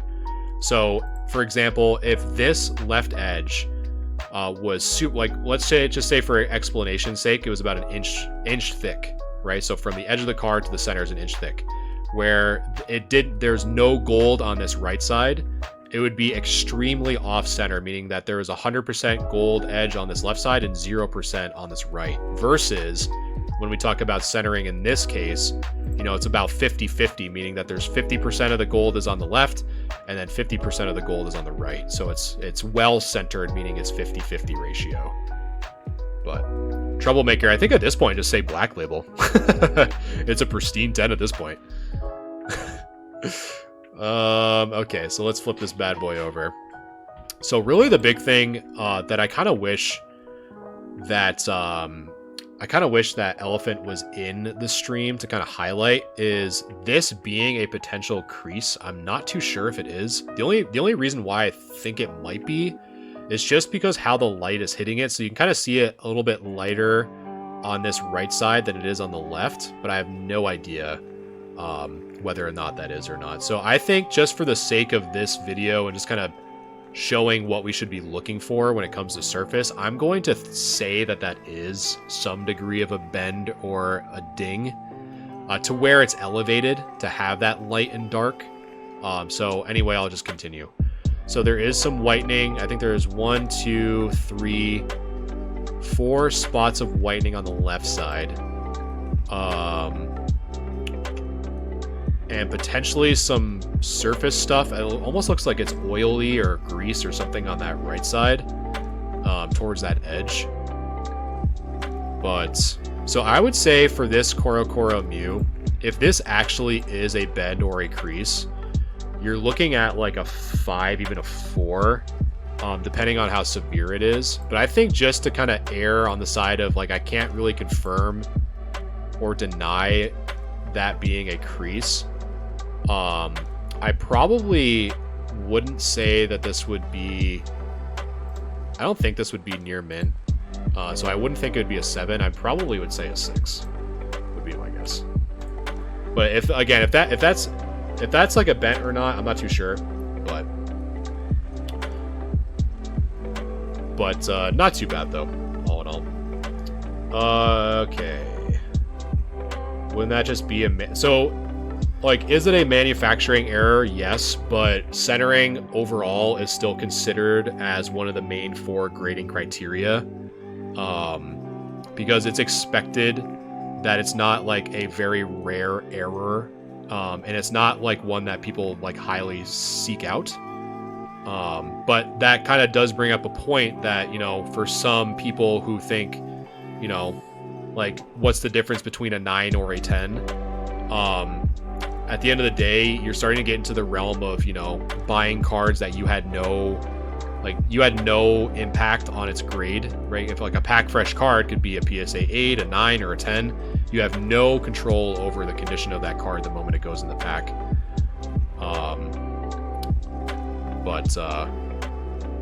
But yeah, so it does happen quite a bit, enough for it to be a grading criteria.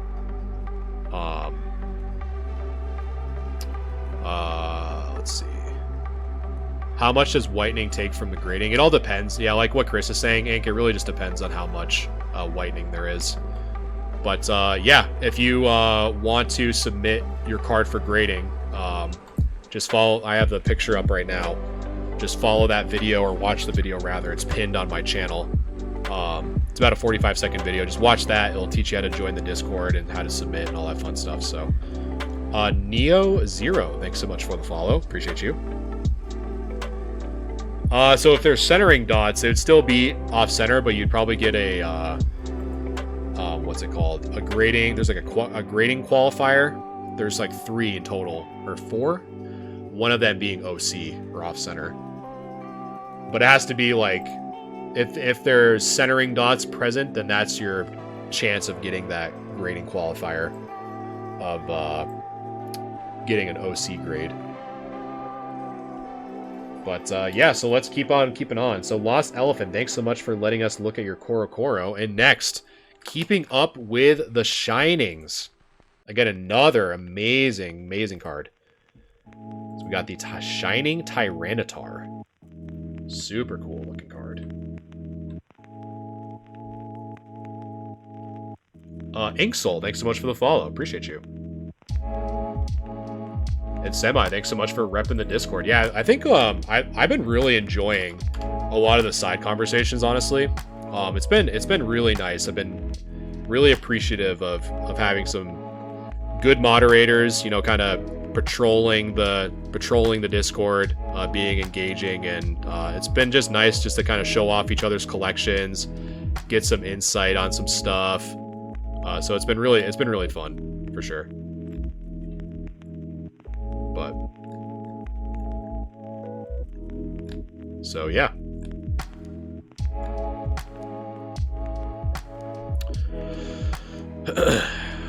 I find it fun. Yeah, I do too, Chris. I think it's really important too to kind of get better at knowing how to grade, or just like know what to look for, because if you can go to a show or like a local game store and you really have like an eye on what certain cards would get graded, you can come around with like some really good deals. So like, for example, a show back in October that I went to, I bought a base set Zard. I talked them down to buying it for $225, because they're saying it as near mint, but I was like, I think this could get an 8, you know, like 8 or a 9. And ended up grading it, and it ended up coming back as a PSA 8. And PSA 8s, I just got done pricing one of mine, is roughly around 500. So if you know what to look for, even though if you go to like a local game store, you can still get some good deals with the intention of grading if you know what to look for. So that's why I love doing this, to kind of give you guys those tools you need if you're going to a local game store or even a convention to get some really nice deals if you intend on grading. So you found a Shining Tyranitar in a house I was cleaning out. Jeez, if I found one Pokemon card cleaning a house, I'd be turning every book, every piece of furniture over, scouring that entire house.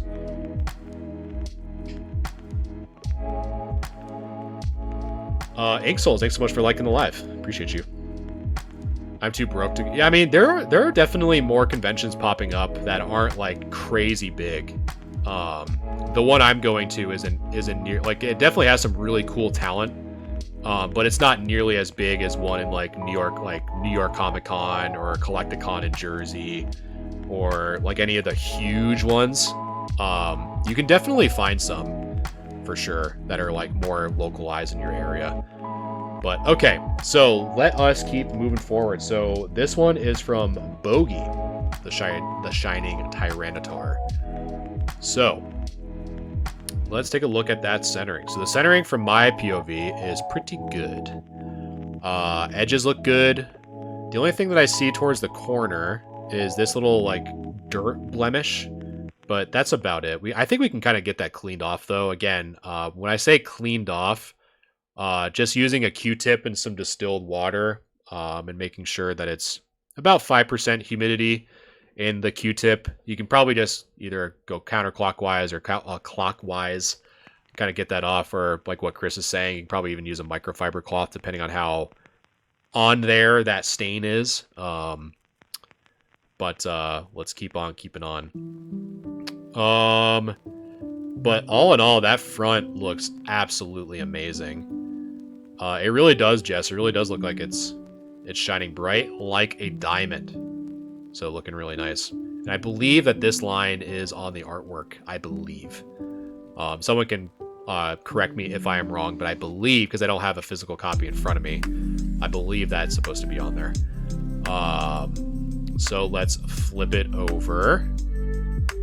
And it is, let's see. So as we look on the back,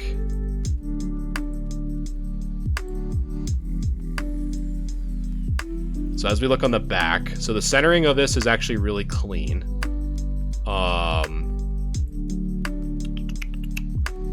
The corners are good. The edge, I mean, this is a really nice looking card, for sure.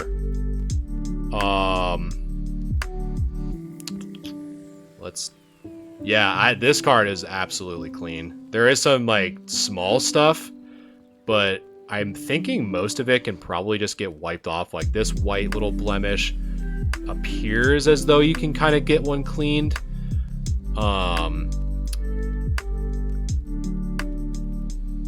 Let's see. Ender says, I see one slight notch in the left. It's super tiny, though. Don't know if that affects anything. I'm trying to see. Oh, you're right. So right here. So that's definitely a good eye.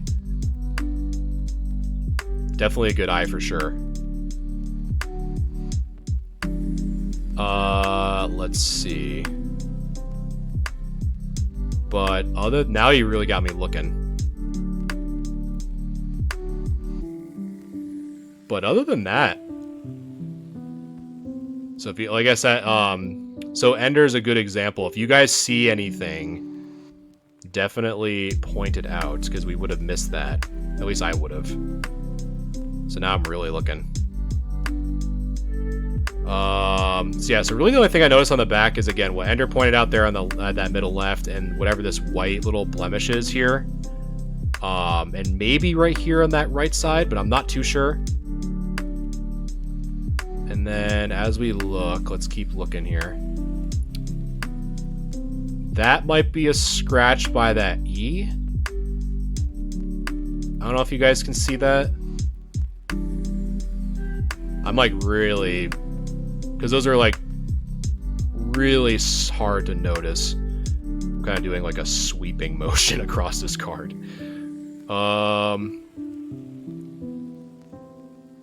Other than that, I think we're pretty good.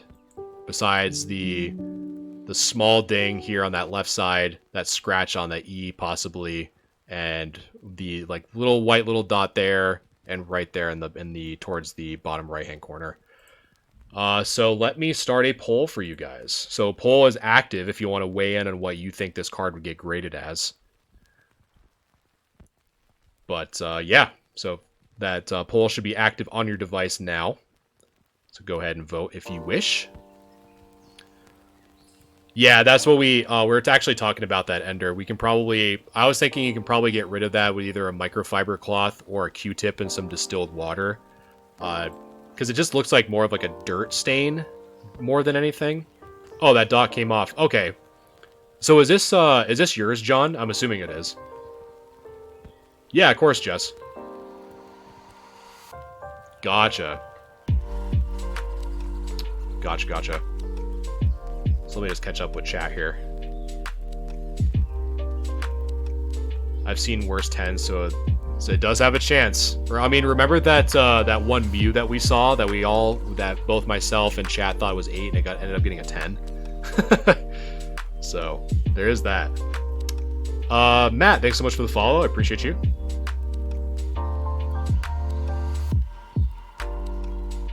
Am I close to being up? You have... I'm just looking. So we have 1, 2, 3, 4, 5, 6 more ahead of you. 6 more cards, not 6 more people. 6 more cards.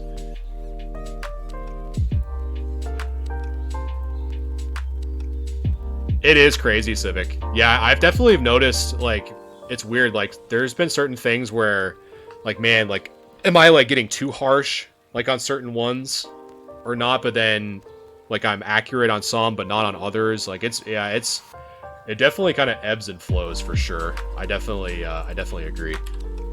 All right, so chat on average is at a 9. So what am I thinking this Shining Tyranitar would get? Centering is good.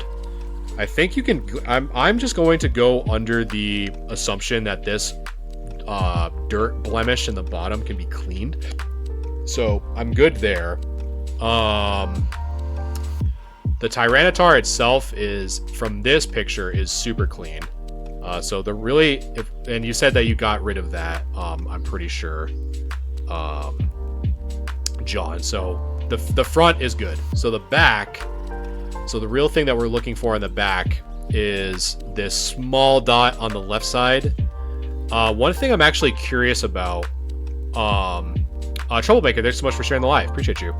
And Ender, thanks so much for following. John, if you can kind of confirm or deny whether this scratch is pretty predominant or not, or if that is a scratch, that'd be good. But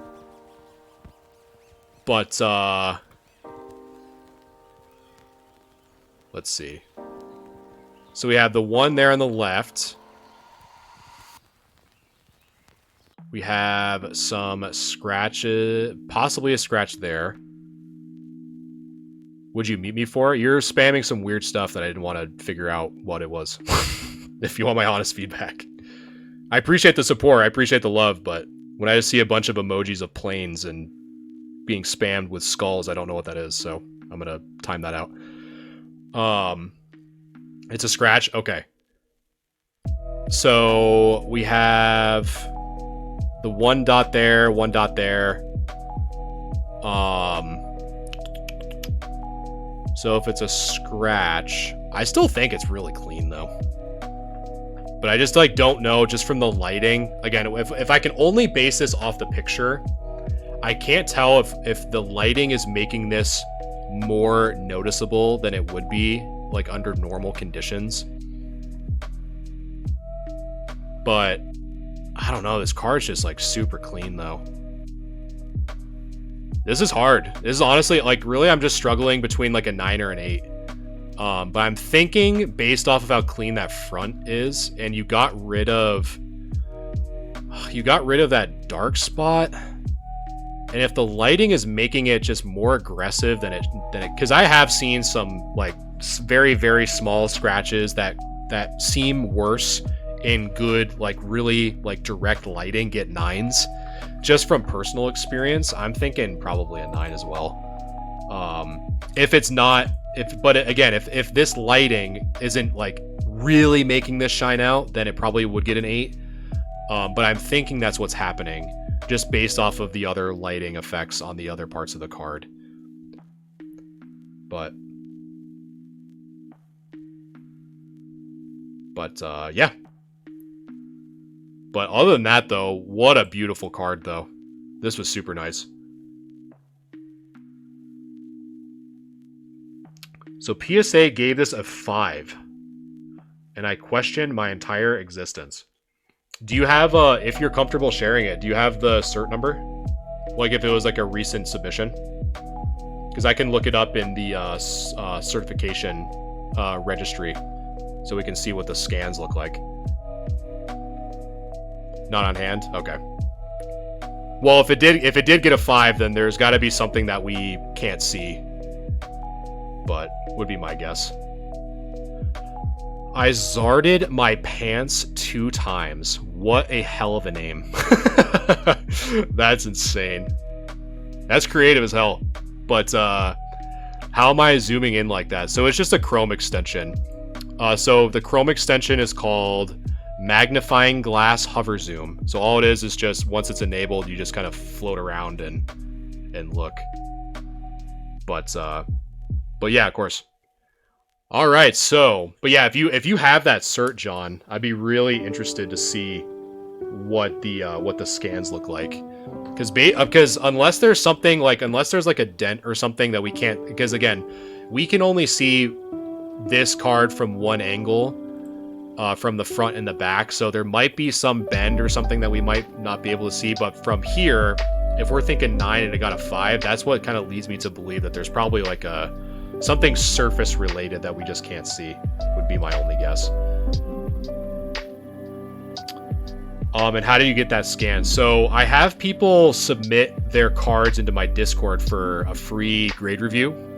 So it's all based off of what people send in based off of some criteria. But yeah, I'm right there with you, Zard. More likely than not, if the card looks really clean like this and it does get that 5 or even a 4 in some cases, it's normally a bend somewhere that we just simply can't see from the angle that we're seeing. But yeah. And for those of you who are new here and are wondering how to get your cards graded for free, I have a pinned video called Grade Review and How To. It's about a 45-second video. So you give that a watch. It'll tell you how to get to the Discord, what channel to post in, and what requirements are needed for posting. Again, it's a completely free service. It's something I like to offer to the community. Yeah, you just submit there. It is a first come, first serve. So just keep that in mind. I think as of now, it takes me about a week, maybe 2, to get to everyone's cards. So if you submit one today, and just to be transparent, it probably won't be shown today, just because we do have a pretty lengthy queue. But yeah, I definitely appreciate the support, though. Nonetheless, it definitely does not go unnoticed. So thank you again, John, for your submission. Let's see. So let me just catch up here. How much is one Shining Tyranitar? I honestly have no idea. I haven't really looked at prices too much.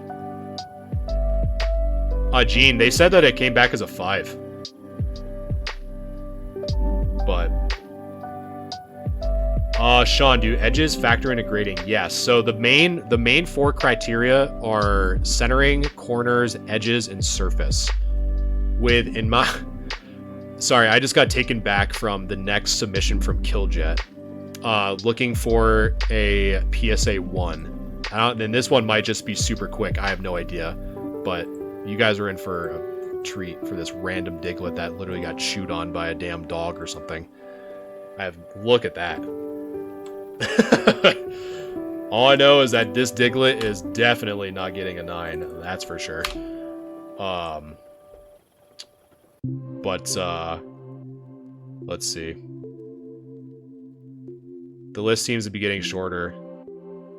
Yeah, I mean, I'm trying to just like kind of go through them. There's definitely less people just like submitting a ton. But yeah. Yeah, of course, John, anytime.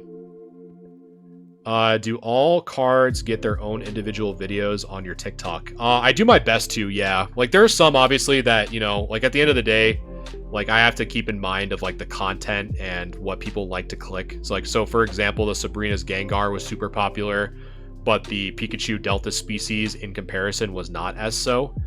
So there's going to be cards that, you know, are going to be posted, some aren't. But if you really want to see your entire review, that's why I post the full VODs of these streams on my YouTube channel. But yeah. Okay. My dog ate my homework and my card. Yours is coming up soon, Jess.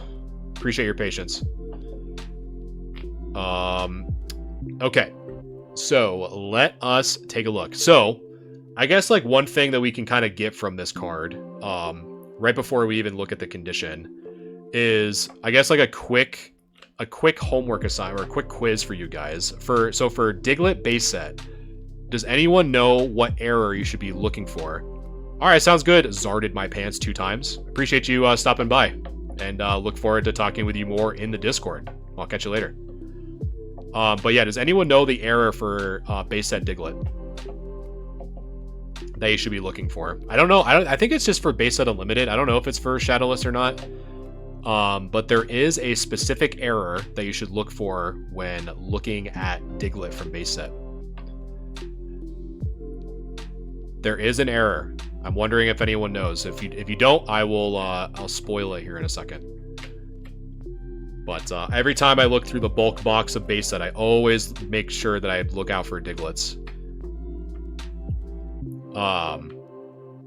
So the thing to look for the Diglett is this energy symbol right here. So for some printings of the Diglett, this fighting energy is actually shifted 90 degrees counterclockwise. So the fist, instead of pointing up, is pointing left. And so that is considered the fighting energy error Diglett. So anytime you look through bulk boxes for Diglets and you see them for base set, just kind of pop up, always look for that energy symbol to the dig. If it's pointing to if the fingers are pointing to the left, it's the error, and you should pick it up as soon as possible. I still wonder, do you guys remember that one guy? I think the name's coming to me. I think it was Ben or Gary or Greg or something. Do you guys remember when he said like, oh, like I saw a Charizard Delta Species Gold Star for like $100 or $50 or 200? It was like something like astronomically low in comparison. But I always wonder what happened to that. Because I think we all unanimously told him to like run back to that mall as soon as possible, and we just like never heard from him again. maybe he just like raided that like LGS in that mall for everything that they're worth, and he's just like out in like a yacht somewhere just living life, just because we told him to run back to that mall and he just did not want to make that mistake of not buying that Zard. But anyway, so now that we got that Diglett talking about with the error, the big question is, will this card get graded or not? Is really what it kind of boils down to. So the big rule of thumb when thinking about if a card would get a PSA 1 is, does it still hold its structural integrity of looking like a card? And with the chew marks in the top left-hand corner here, I honestly have no idea if it would get graded or not. I'm not too sure if the damage is bad enough to where it's no longer like the overall integrity of it being a card is still there because of that like chew mark. I have no idea. A part of me, just based off of the rest of the card, I just don't know if this would get graded, in my honest opinion. Because again, I don't like, for me personally, I don't ever look for cards to get like the PSA 1. Will, this is a Shadowless Unlimited Diglett. I just really don't think it would get graded, but I could be wrong. Again, my experience, to be transparent, I have no experience in trying to grade PSA 1s or try to submit cards with anticipation of them coming back as 1s. It's really just pure speculation. PSA Papi, thanks so much for the follow. Appreciate you. But yeah, I think in my opinion, it might be different. Yeah, Will says it's a Black Label 10. You know, it might be. Why is you know what's so funny, Poppy? Because of the magnifier tool, I really kind of saw that more defined today than I ever have. Yeah, this Diglett is a hairy boy. Crazy. It's so funny you mentioned that. The magnifier tool really makes it stand out a crazy ton. But yeah, I personally don't think this would get graded, but who knows? Maybe there's a PSA 1 aficionado in the chat that could correct us, but I don't think it'd get graded, but I don't know. So Killjet, thanks so much for the meme entry for the hairy Diglett. So next is Wicked Cards on Discord. Got some crazy spreads here. So we got the Zard and the Deoxys coming in. So let me kind of clear. I have like so many tabs open. It's insane. There we go. But yeah, so before I continue, let me just zoom in here real quick. I'm just going to catch up with chat real quick. Unhandy pointed it out. Oh, I'm sure. I'm sure, Civic. I'm sure you pointed it out immediately. I feel like Poppy is that one guy where Like, he overhears his friend tell a joke that no one laughs about, but then Poppy just repeats it and everyone is just in stitches. And so I didn't mean to steal your thunder, Civic, but just because Poppy spoke louder than you makes him funnier. You gotta speak up, man. Come on now. Oh, man. Alright. So, next up, we have the Zard and Deoxys from Wicked Cards. So let's take a look. I had to yawn off camera. Try not to put everyone to sleep. We're still going, though. And I don't know if I said it, but PSA Poppy, I appreciate the follow. I think I did, but... alright. So, from... The angle is a little interesting, but I think we can make it work. The only tough part is I think the angle makes it a little tougher for me to know like the centering of the bottom and the top, but I think it's good. The edges are pretty good. How long are you going to stream for? I'm probably going to stream for another like 45 minutes to an hour, probably, because I have to prepare for that convention this Saturday and Sunday, so I got to start doing that tonight. The Zodiac and Roman, thanks so much for the follows. Appreciate you both. I think we should, honestly, Wicked, I think we should be good. But if you're in here, then if there's anything that comes up, I think I should be able to have you kind of guide me through. Because other than that, like the edges of this card and the corners of this card look really good. And as we flip it over, what the hell is that?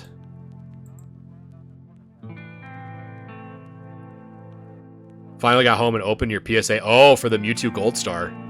We actually just looked at your furry chewed on Diglett that you submitted.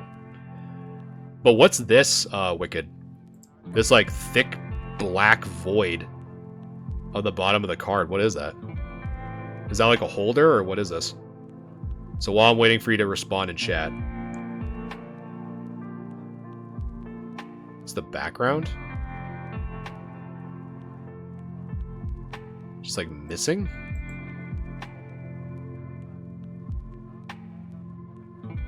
I'm just like perplexed on why there's just a big void here. Let's see. On mobile browser TikTok. Interesting. Even if you click the link in Discord. Yeah, the only thing I see, I just think that this is, there must be something in front of this, because this doesn't make sense, because the front of that is perfect. So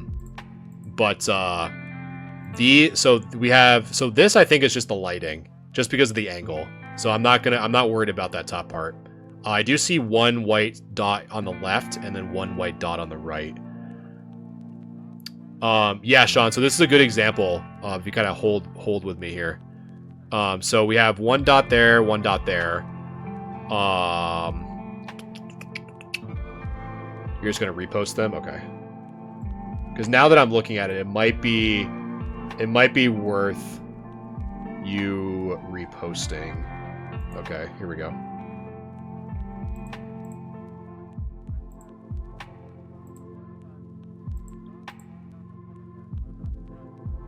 Gotcha. Oh, I think I see what you did. You like removed. I see. You removed the background with like your iPhone or something. Would be my guess. That makes way more sense. Because I was like, why is the card just like black? It made like no sense to me.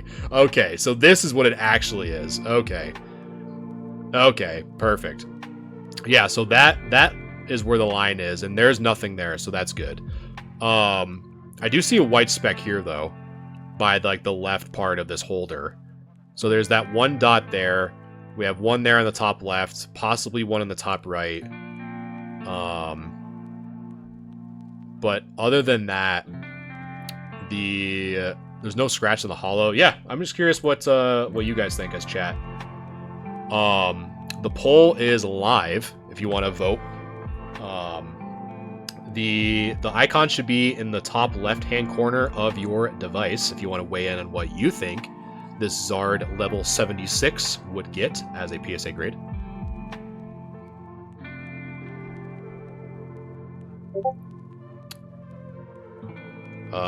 Let's see. Let's see. I've never seen this art. Yeah, it's I forgot. It's like from 2008, but I can't remember the set. It was like a secret rare, I think, because it's 103 out of 100. But Pop Series 5. Oh, is it? I can't tell. But do you grade anyone's card? Yes. It looks like Chris helped me out there. Thanks, Chris.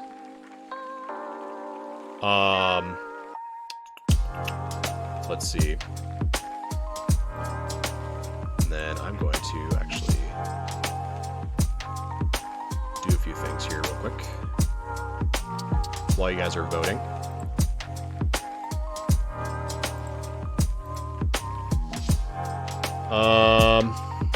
Let's see. Fly Away, thanks so much for the follow, and Sean, thanks so much for the follow. Flame, how's it going? I'm gonna say it's probably 9.5 with a dot. Okay. I have this card currently at PSA, so I'll keep. Oh, nice. That's awesome. Yeah, I always like when people come back with the grades that they submit, for sure. All right, so let's see what chat thinks. So you guys are thinking a 9. So chat's thinking a 9. So what do I think this Zard would get? So centering is good on the front.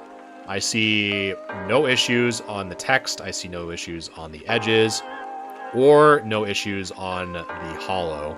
There's no scratches or print lines or anything like that. So far, very good. The only thing that I can see, yes, Chris, you and Wicked both, because you guys help. I've been noticing you guys have been helping out a lot, and I definitely appreciate it. I think it was about time. So thank you for both of your support. Let's see. So yeah, so I see the little white speck on the top left and the top right. The only thing though, Wicked, if you could confirm or not, is that a white speck on that bottom edge or no? Kobe, thanks so much for the follow. Appreciate you. Because I don't know. Okay, so that is a white dot. So I don't think. That's gonna be tricky.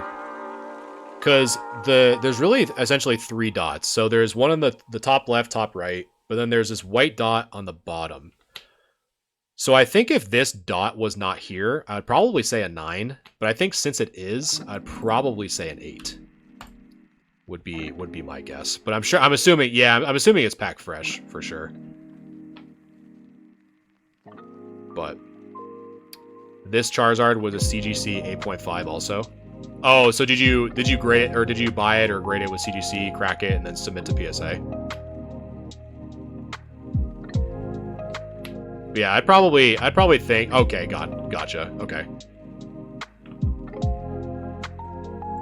But yeah, nice, super clean. Did you get this Deoxys graded too? With this? Oh my god, you guys see this? That is an insane swirl. That's like dead center of that Deoxys' chest. That looks sick. Aaron, thanks so much for the follow. Appreciate you. Nice. Yeah, Diesel, I'm right there with you. I'm anytime someone says that they're like any card that we're reviewing that they say is sent to PSA, I'm always super excited. But that swirl on this Deoxys is insane, dude. That's awesome. That's super cool. But this one, I think someone asked. This one's from Pop Series 4. That I can tell in the bottom right. But yeah, let's take a look at this Deoxys. Centering, I believe, looks good. At first, I thought this right side is a little bit thicker than the left, like by barely anything, but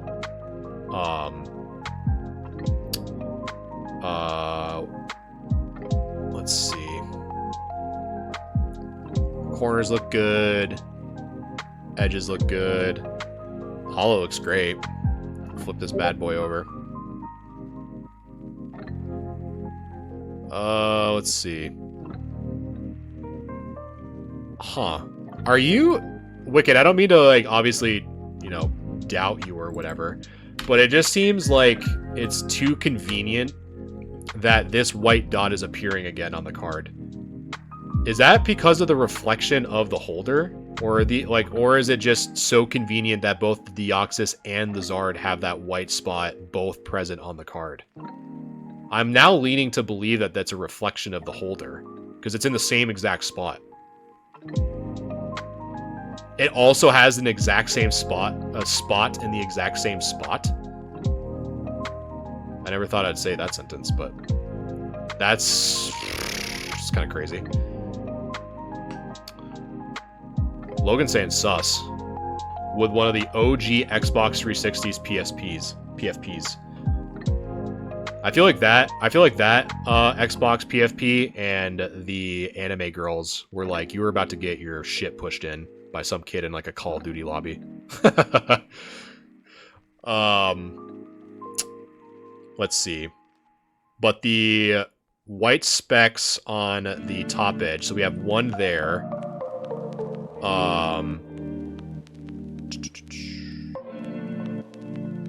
The Labrador, I know. I forgot about the Labrador. Or like the Sergeant Johnson from Halo 2. Or Halo and Halo 2, I guess. So we got that one. That's so crazy that that white spot is there on both.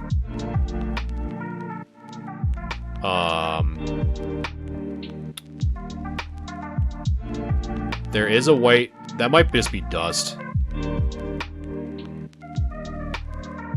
Let me just make sure. Hold on. You have me, like, doubting myself. Okay, they are... Okay, they're both the separate. I thought I was looking at the same Zard back. We do have something possibly here on the right side. We have, like a cluster of, like, 3 dots and possibly some edge stuff here on that right corner. But, man, I cannot get over that swirl. That is so cool. So, yeah, what do you guys think? There is a poll active if you want to weigh in on what you think this card would get graded. Should be on your device in the top left-hand corner if you want to vote. And I'm sorry, Wicked and Chris, you won't be able to vote anymore. You'll have to just say it in chat. It won't actually work as a moderator.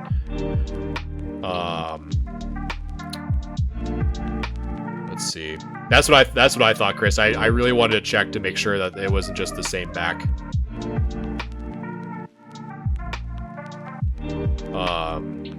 So Wicked would say an 8.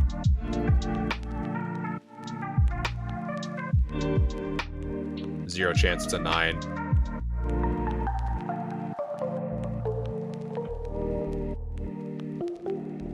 Yeah, right now we're more on the 8 side, from what I can tell. Because I have to, like, review some people who are only can vote in chat and in the poll. But, alright, so you guys as chat, on average, are thinking PSA 8. Could you imagine, like, I'm not taking away from the swirl, but could you imagine that swirl being in, like, the dead center of that hand? That would be insane. Or this one? Oh my god. That'd be crazy. Anyway, enough about the swirls. Let me weigh in on what I think this Deoxys Delta species from Pop Series 4 would get. So centering, edges, surface look amazing from this picture. Again, cannot stop talking about that swirl in the dead center of that Deoxys' chest. So as we flip it over, we have one slight white dot on the top left. Possibly one there, but I don't know if that's a lighting issue. We have one again in the same exact spot as the Charizard was, and it's confirmed that it's not a reflection of the holder. Even though there's another one there too, in almost like the identical spot that just happens to be looking like a reflection, but if Wicked says it's not, then it's not.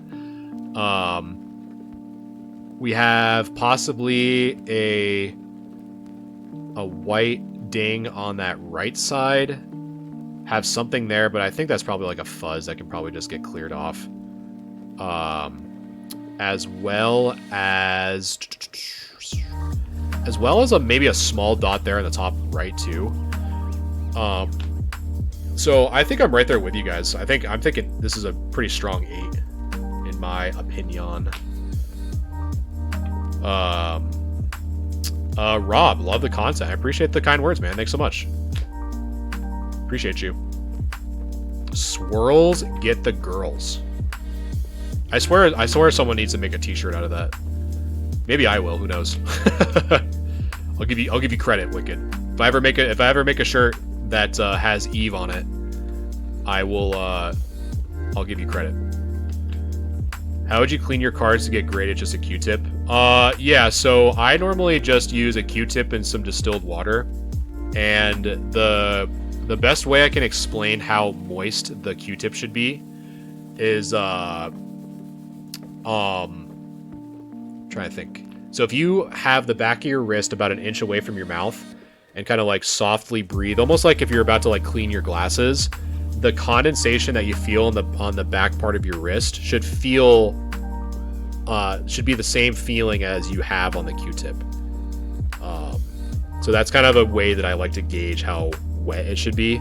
I would recommend, if you're going to do it for the first time, do it on a card that you don't care about, just in case if you mess up.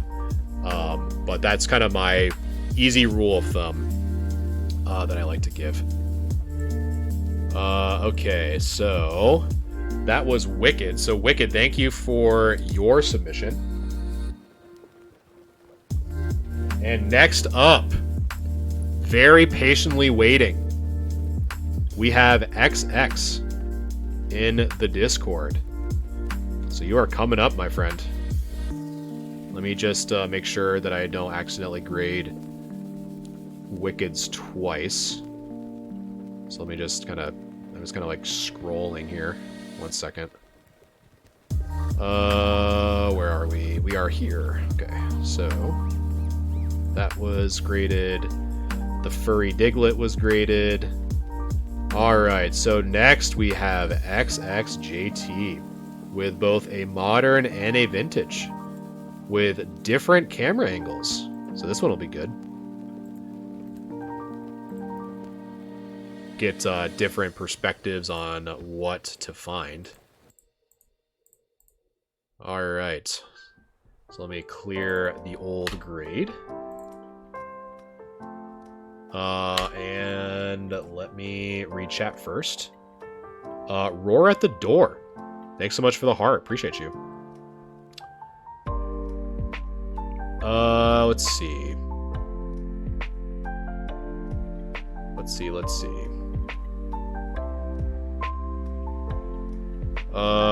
see. It's all good, Chris. It's all good. It's no worries.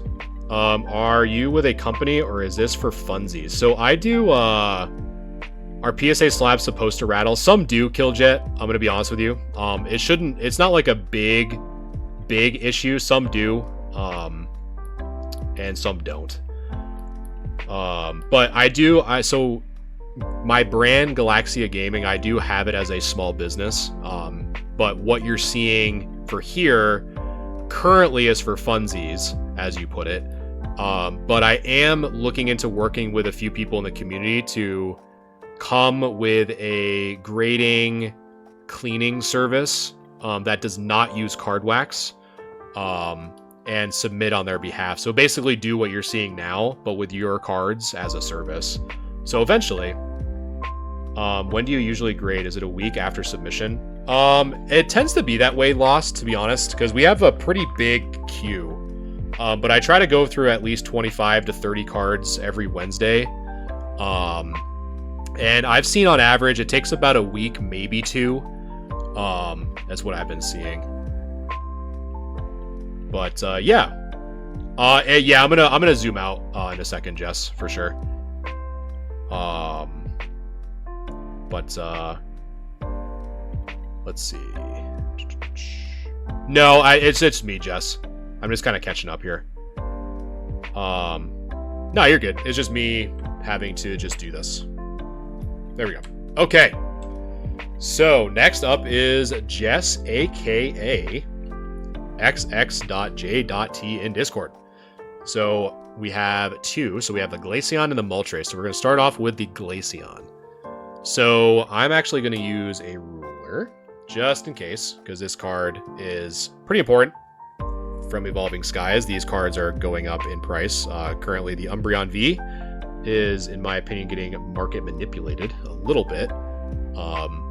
But a lot of these cards in the Evolving Skies are going up there in price, so we have to make sure that we do our due diligence.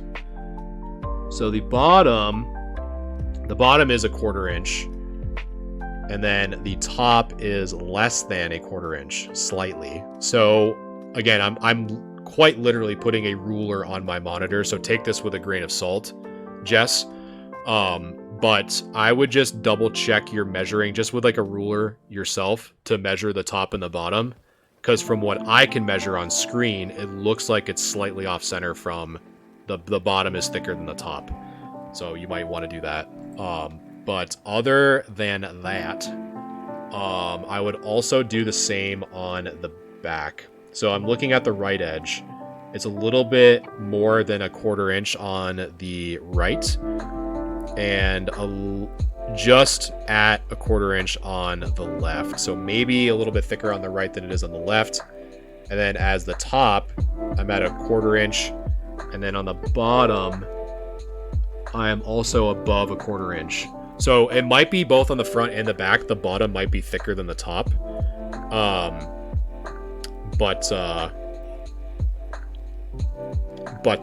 Yeah, I would just, in this case, if you don't have like a centering tool that's accurate, just using a ruler, like what Semi is saying, that should be fine enough. But I think as of now, if that's off center, I don't think you would get the 10. You'd probably get the 9, would be my guess. But other than that, like there wasn't any whitening or scratches or anything like that I noticed. That's why I was really just kind of focusing on the centering specifically. But if what I measured is correct and what you're seeing matches up, you might get the 9, would be my guess.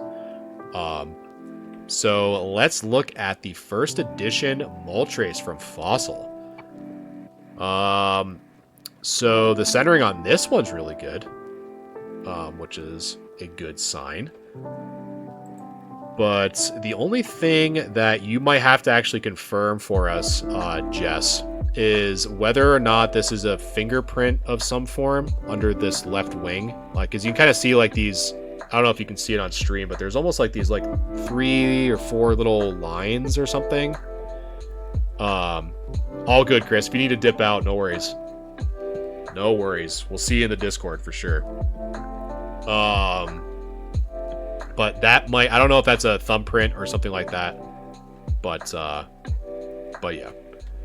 But other than that, there's no silvering that I can tell, which is really good. Nothing that stands out on the scratch or on the text in terms of scratches. So and then we'll look at another. Yeah, so I'm thinking that this might be, even just based off of this different angle, this might be a thumbprint that I'm kind of circling over. You can kind of see it more in the dark part. If you can get rid of that, that's super easy. But yeah, like what Wicked said, that's super easy. You just take like a microfiber cloth and you can just very gently remove that. So I'm just going to assume, just for the sake of continuing on, that might be just a thumbprint that you can just easily just get removed with a microfiber cloth. But the condition of this card is super nice, though. Let's hope that it is on the back. Mob. It is. I cleaned. Okay, perfect. Yeah, so that you don't have to worry about that then.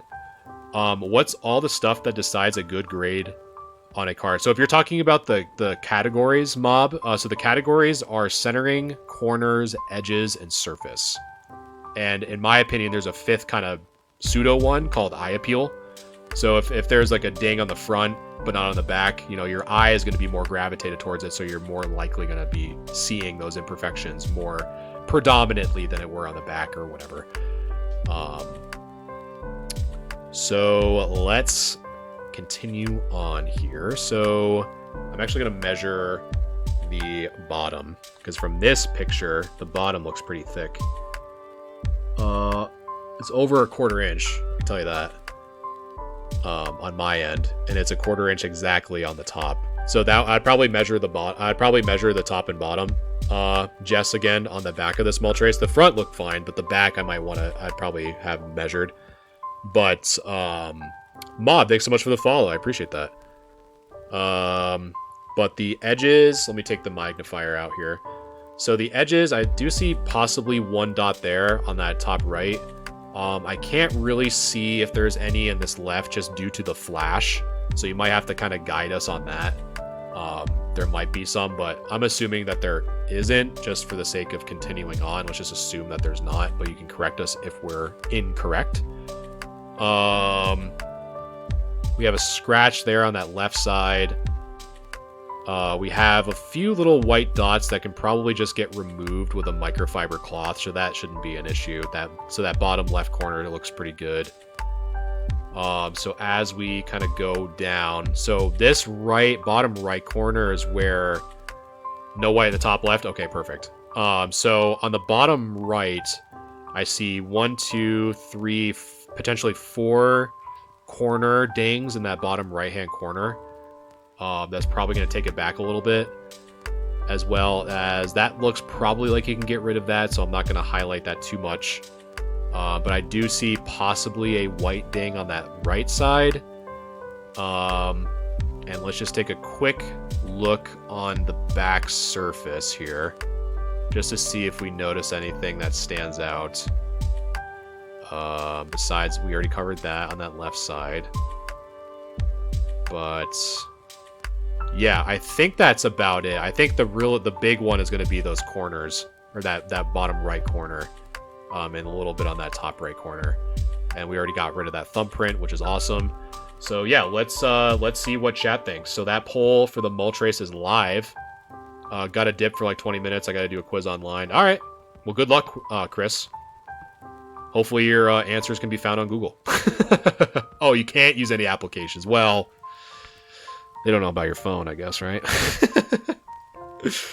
Oh, man. Douglas, thanks so much for liking the live. I appreciate it. So yeah, so this is the front of the card. The front actually is like pretty clean. So I'll just kind of focus on the back just in case if you guys are kind of catching this late. I'll highlight the section that we noticed the most issues, which is the white corners in that bottom right hand side.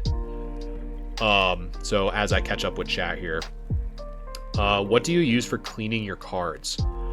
So Spanish, all I use is, in terms of cleaning cards, all I use is a Q-tip and distilled water.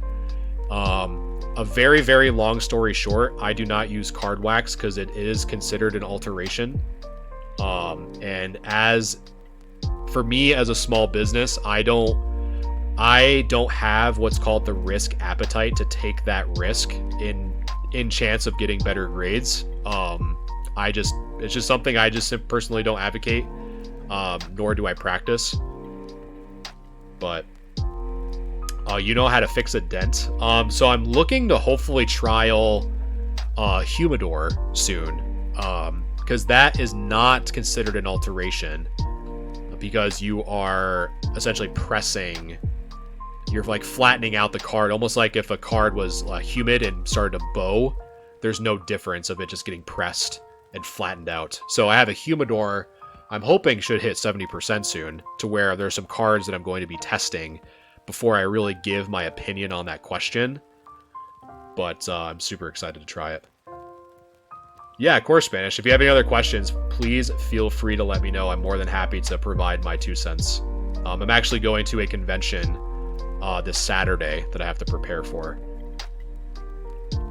Does bowing affect the grade? As long as you kind of put it in between some books like you would like back in the day with like flattening out leaves, you should be fine. Do I have a Discord? I do. Yep. So the easiest way to find my Discord is to go to my website, galaxiagamingtcg.com, and in my social section there's a Discord link. That will get you right to it. The Bean, thanks so much for both following and liking the live. So there is a way to reflatten curled cards. Yes, Toad. But I don't want to really advocate for the usage of a humidor. I've just been recommended it numerous times to where I'm going to test it first on my own cards and kind of learn like the pros and cons and then give my educated feedback on that practice. But from what it sounds like, it can be done. So yeah. Okay, so chat is thinking 9. I don't know about that, but let's take a gander. So the Moltres, first edition. So the one thing that we've already highlighted, so the centering of this is really good, the edges are really good. The thing that we highlighted before that might be seen on stream but has been corrected by Jess is this thumbprint. So that's gone, that's wiped off. So there's no visible scratches on the hollow or print lines, which is really impressive. So as we flip it over, the big things that are most noticeable that I'm going to assume cannot be removed with a microfiber cloth. So for example, this speck can probably be removed. So I'm not going to focus on that. Really, my main focus are these 4 white dots in the bottom right-hand corner of the card, as well as on this right edge. So I would say since there is some whitening on this top right corner, there is none on the top left, there's none on the bottom left, and those, again, these dots can be removed with a microfiber cloth. The fact that we have 1, 2, 3, 4 white dots in the bottom right-hand corner leads me to believe that it wouldn't be a 9. So the question is, would it get an 8 or a 7? And we do see 1 there and 1 there. So I think because of how clean the front of the card is, I think the front of the card is really what's kind of saving you from the potential 7, in my opinion. So I think I would probably guess an 8 would be my guess. Just because, again, the front of this looks super clean, is super well centered, and the fact that you got rid of that thumbprint leads me to believe that it'd probably get an 8 would be my guess. So Zach, thanks so much for following live. I appreciate you. Jess, what grading company should I try? So I only speak from the perspective of PSA, not because I'm like paid by them or whatever. Some people think I'm like a secret agent of PSA for whatever weird reason, but the only reason why I grade through PSA is because it's just I'm trying to build. I have the most experience with PSA, so the more reps I get with grading with them and figuring out how close I am, and when you guys grade with PSA and return your results, I'm only just getting more accurate with and just getting more used to how they grade. But so I would say if you're coming at it from like a return on investment, so if you're going to like try to sell these cards, on average, you're going to get a better return by having it be in a PSA case, because this card, or like the Glaceon, if not like 50-50 centering on both the front and the back, neither the Moltres or the Glaceon are going to get like the black label for Beckett or pristine black label for CGC. So if you wanted to get them graded, your best chances would be to get to go through PSA for an ROI or return on investment perspective. So, but yeah. All right. So before I catch up with chat, thank you, Jess, aka XXJT, for the Glaceon. So yeah, definitely. I guess your homework assignment is just to measure out the Glaceon, and then I'd probably say, me personally, if you want to get them graded at the assessed grade that we did today, for a return on investment perspective, go with PSA would be my guess.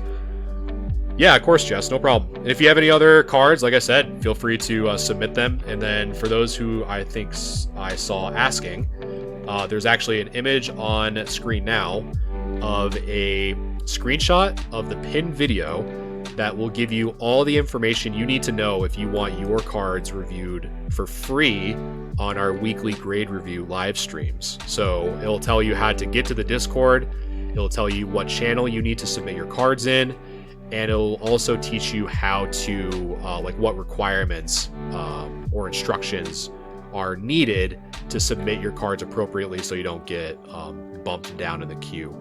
And again, it's a completely free service, but it is a first come, first serve. So if you are submitting today, just for total transparency, it will not be reviewed today. It'll probably either get reviewed next week or the week prior. So 1 to 2 weeks, depending on how full we are in the grade review section.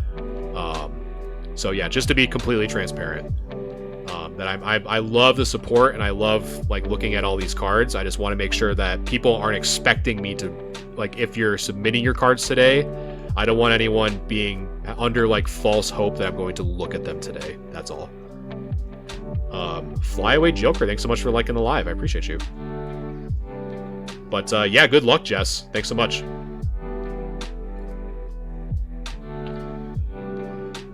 Hey, Cyberneo. I got all my cards from the 90s, uncommon and common, and holo English and Japanese. Nice. That's awesome.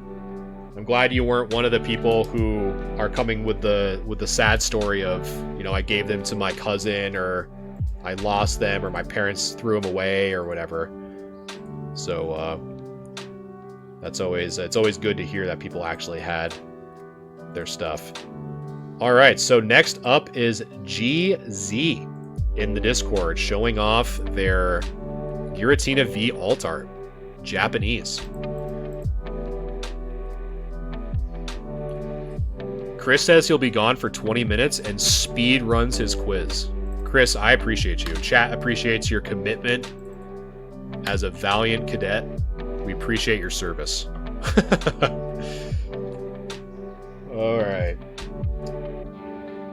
So,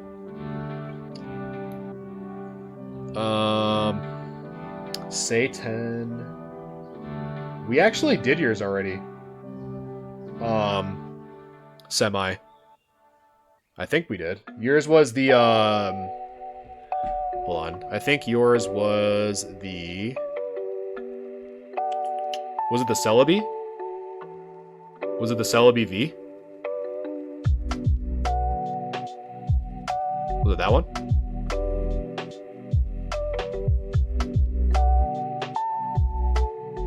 I have to look. Did you get notified today? I literally can't remember. Because if you got notified, you're definitely on here. I just don't know. But let me, while we figure that out, let me get the grade review off, and let's look quickly at this Giratina V alt art. So again, we're really looking at centering here, because the assumption is always that people want these to be 10s. So we're going to critique it as much as possible. So let's measure the right side.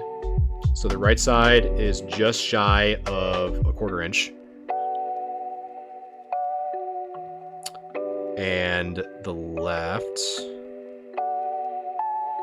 let's see. So the left is a little bit more shy than a 1/4 inch. Yes, I have yours. So yeah, I would say for this card, even the back, that right side, I don't think the centering is right there on the 50-50 on this one. Just from the right side, appears to be, just based off of my measurement, a little bit thicker than the left, but not by much.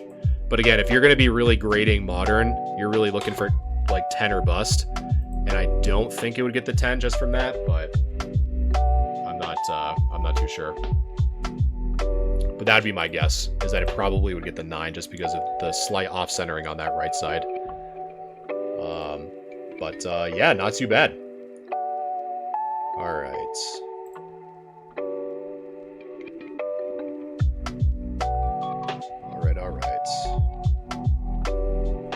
So thank you, GZ. Next up is I see yours. Semi. Yours got, because I write who's queued in a notebook, and I honestly just got lost in the sauce. Yes, re-uploading, yeah, because yours was the Skyla and the Malo, correct? Fly, yes I do. Yeah, so I'll notify, so how it goes is if you're up next, you'll get notified before stream starts that you're queued up for today's stream, and I'll also at everyone in the Discord saying that I'm going live. So you essentially get, like, it's a very delicate balance. I don't want to be like too spammy, but if you are on deck or your cards are gonna be on stream for a particular day, you'll essentially be notified twice. One to where I'm actually going live and that your cards are gonna be shown, as well as when I go live, I'll just ping the entire Discord. Okay, so Baz, I think I saw you in here, Baz. I'm pretty sure. Awesome. I appreciate it, Fly. Thanks so much for the kind words. All right, so Baz with some reverse hollows. Got like all the angles. We got good range here. Yes, sir. Here we go. Baz probably saying finally. Finally, my cards are shown. And boy, am I excited. The moment I start seeing Umbreons that are not the standard Evolving Skies Moobreon, man, it is, I don't know about you guys, but it is a breath of fresh air when I look at an Umbreon that isn't the one from Evolving Skies. Like, it's a beautiful card, don't get me wrong, but man, I'm just like tired of hearing about it, to be honest. Okay. I don't know, let me know if stuff going up. I'll hype again. There you go.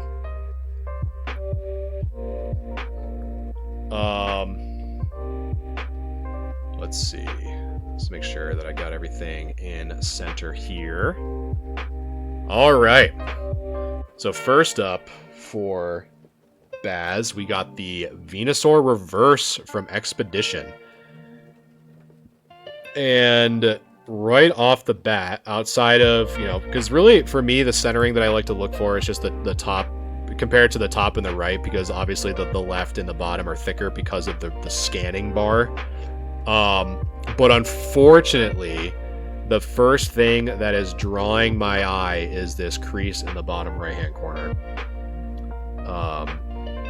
Yes, Chris, yep, these are e-reader cards back from 2002. But that crease, unfortunately, is going to take you down some pegs for sure. It's honestly like, again, I don't want to advocate it for it yet because I haven't had my personal experience with it. But a humidor might help kind of flatten that out. But again, I haven't had the experience. It's totally like at your own risk if you decide to do anything with it. But Caesar, thanks so much for the follow. I appreciate that. But surprisingly, there's not a lot of scratches on the reverse hollow, which is really good.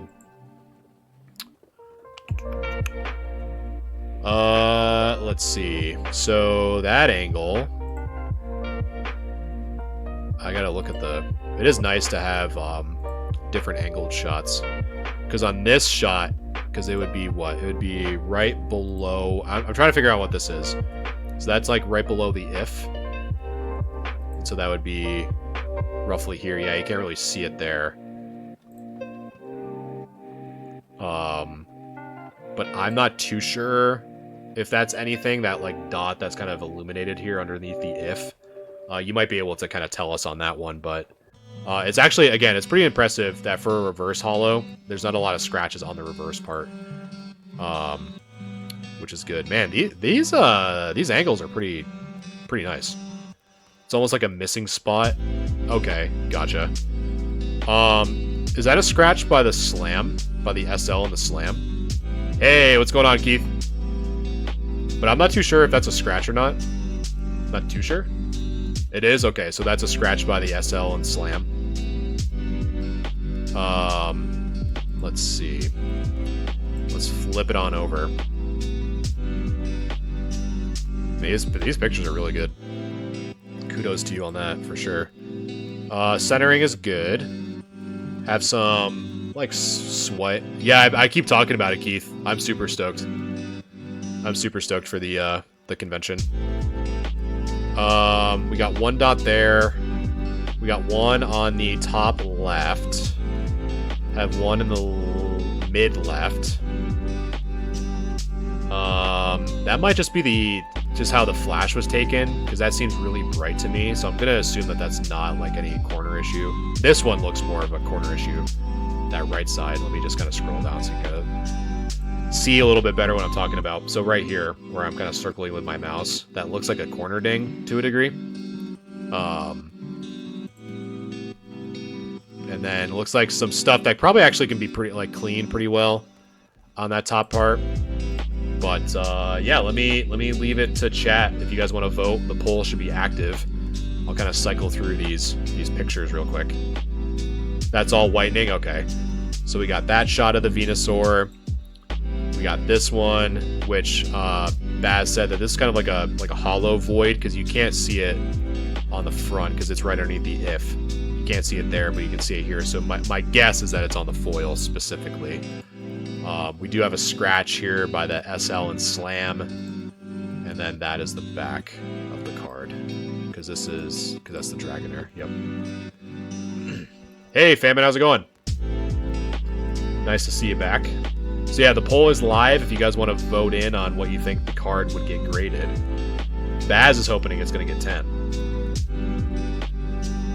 Ripping that 10. But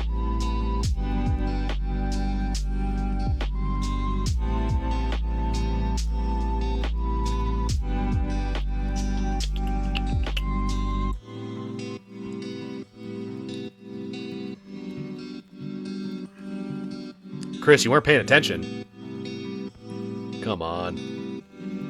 Taking your 20-minute test or quiz. Taking priority. I'm just teasing you. Alright. Chat says 7 or 6.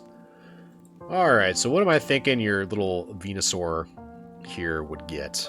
So, I think right off the bat, just because we have this crease here, you're already kind of getting down to like a 7, even a 6. Because like the big question for me is like, would you, as a collector, view this crease as near mint? And in me personally, I probably wouldn't. Because I just like, if I see a crease on a card that's on the front that looks like that, I just don't see it as near mint. So I'm already kind of in the 7 to 6 range. We see a scratch on the SL and Slam. And as we flip it over, we have some whitening on the top left, top center, side left, bottom 2 corners, so the bottom left and the bottom right, as well as some slight whitening on that right side. So I would probably, depending on if like how bad that crease is, like in person, which to me it look like it's, again, kind of going back to that kind of 5th category of eye appeal. I think it might just be the lighting, because my eye is immediately drawn to that right corner. I just think because of that, I'm just trying to think like how, like if I were to assess that raw, like if I tried selling that raw, my big question is, would I list this as light play or mod play? And I think for me personally, with just some scratches that I see, the crease, the whitening essentially on all 4 sides, although mild on all 4 corners, I would probably say, I'd probably say a 5, in my opinion. Only because of the crease, I think, is really what's kind of taking it back for me. It's a tough call. Like, I was really struggling between a 6 or a 5. But I'm just trying to think, like, if I had this raw and I tried selling it, I would probably list it as a 5. Or, like, a mod. So, if I say a card would be moderately played, I would normally equate that to being PSA 5. Versus if I say it's going to be light play, I tend to lean more towards that being a PSA 6. Would be my guess, but yeah. All right, so let's keep on keeping on. So the next one up is the Dragonair Reverse from Delta Species. And before I do that, I'm just going to grab a quick drink of water because I've been yapping for almost 3 hours now. So I will be right back. Don't go anywhere. I'm even going to have a little BRB screen. I'll be right back. Hold on.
All right, well, I had a seltzer just explode in my hand, so that was fun.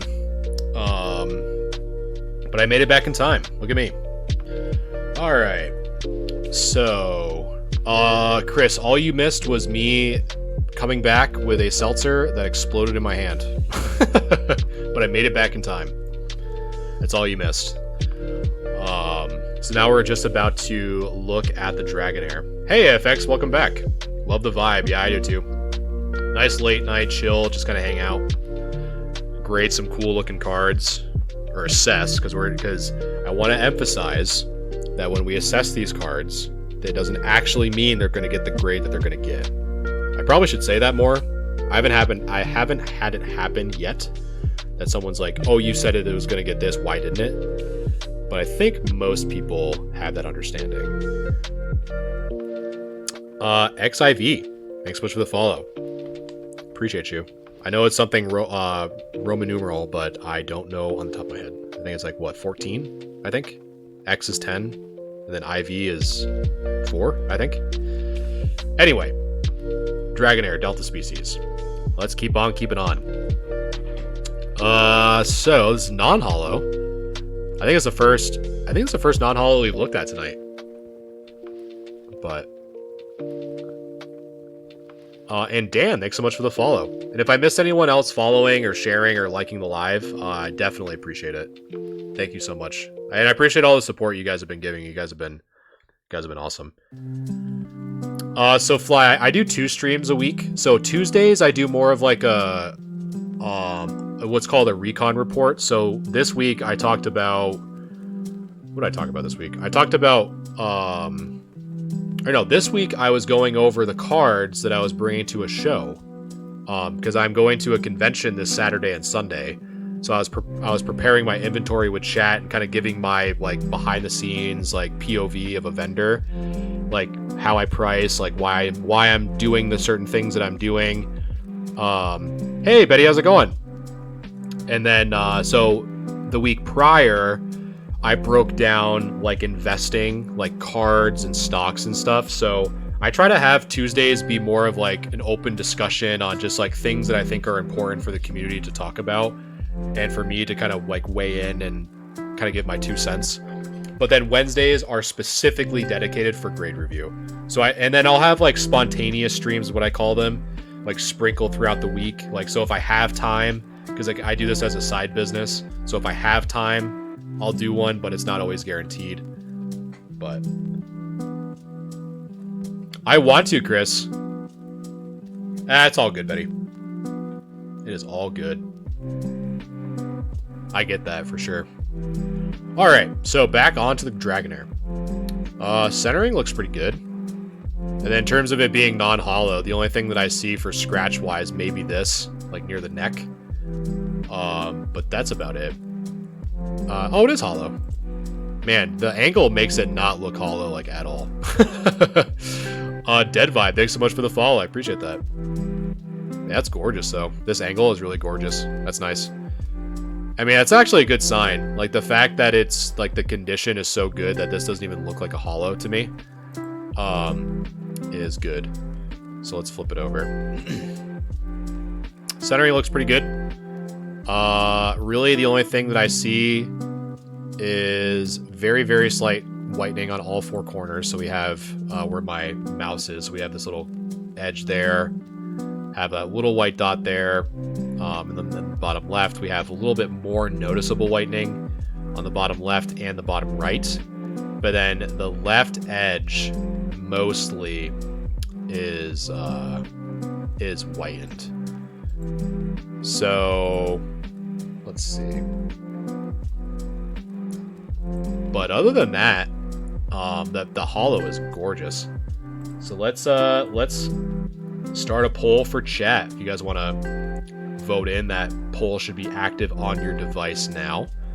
So again, this is the front of the Dragonair, and then this is the back of the Dragonair.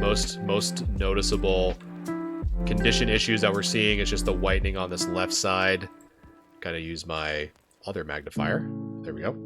So on this left side, you kind of see that, as well as some mild whitening on all four corners. Not too crazy, but definitely needs to be talked about for sure. But man, that hollow on that Dragonair is super nice.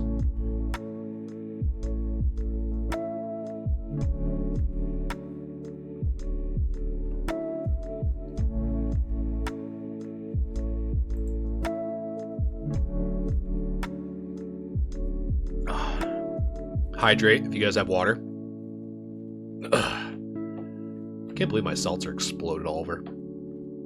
That was a bummer. I literally tried running back, and it was probably the dumbest thing you can do with a seltzer. Is run with carbonated beverage. Chris, thanks so much for liking the live. Appreciate that. All right, so chat, you guys on average are thinking a 9. All right, so what do I think this Dragonair would get? So front centering is really good. I thought this was a non-hollow at first. It's honestly the first time I've ever even seen this card. But it is in fact hollow, just based off of what I'm seeing off of the clouds and the background. And I really see no flaws other than what maybe just like now looking at the other angle, that might just be a piece of dust or something. But as we flip it over, let me try to zoom out just a touch. So as I flip it over, kind of starting with going counterclockwise, so we do have something very slight here on this corner, but not too bad. The top edge is super clean, a very, very small dot on the top left. But really what I'm noticing, unless it is a camera or taken picture issue, I'm seeing slight whitening all on this left side. So more noticeable, I'll kind of point it out with the tip of my mouse. So we have one there, this whole line here, another line there. And then we have more predominant whitening in that bottom left corner. And then we have another white dot in that bottom right corner as well. So I think if this is in fact all whitening on this left side and not some form of like camera illusion, I would probably lean more towards probably like a 7. Just because of that, if that whole left edge is in fact whitened. Because that is pretty significant. But the front is gorgeous. But if it's not as bad as the camera is making it out to be, it'd probably be an 8. But so just keep that in mind. That I'd probably say 7, but if it's not as bad, it'd probably be an 8. So, but again, I have to kind of go with what I see with just the one picture of the back. Don't think it's the whole edge. Pretty sure it's just the bigger, more obvious marks. Okay, So I'm kind of taking your word for it at this point. So if that is the case, then I would go back to what I was saying. It would be an 8. If that is the case, so we're like the more noticeable ones, which I think really are only like this one here and maybe here. I'd probably say an 8 then. But all right, next up, another. I think this is what the third Umbreon. I think. And my music we've been here for longer than 3 hours. My music restarted. All right. So I think this is the third Umbreon of the night. I think. Second or third? I can't remember. But yeah, let's take a gander. All right. So let's see. I always love these full arts. Crescent moon in the background, so nice. Centering looks pretty good, from what I can tell. The big thing, since these are kind of like the old school EXs, we have to see and make sure that there's no scratches on that silver edge. I am seeing some here on that right side, some scuffs and abrasions and scratches and such. We also have some near the tail, some like mild surface abrasions, not even scratches from what it looks like. These two might be scratches by like the eye shimmer, but that's about it. And then some other like white dust particles or something. Probably get rid of that with a microfiber, so I'm not gonna lean into that too much.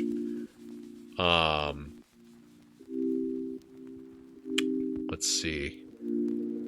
So on the back, we are seeing some more noticeable whitening, especially on the top right, the top center dot there. So basically all 4 corners have some degree of whitening. So on the left side there, so this is definitely noticeable. So where we're having kind of a problem with the Dragonair, this left side is for sure noticeable with the whitening. And then as on the right side, it is pretty aggressive on this right side as well. In addition, we have some dirt that can probably get cleaned with either microfiber cloth or a Q-tip with some distilled water if it's really kind of stuck on there. And we do have some surface wear in that bottom right-hand corner. So let us start a poll with chat. So what do you guys think? What do you guys think this Umbreon would get as a PSA grade? So the poll should be active. So Wicked's saying PSA 7 because he can't vote because he's a mod.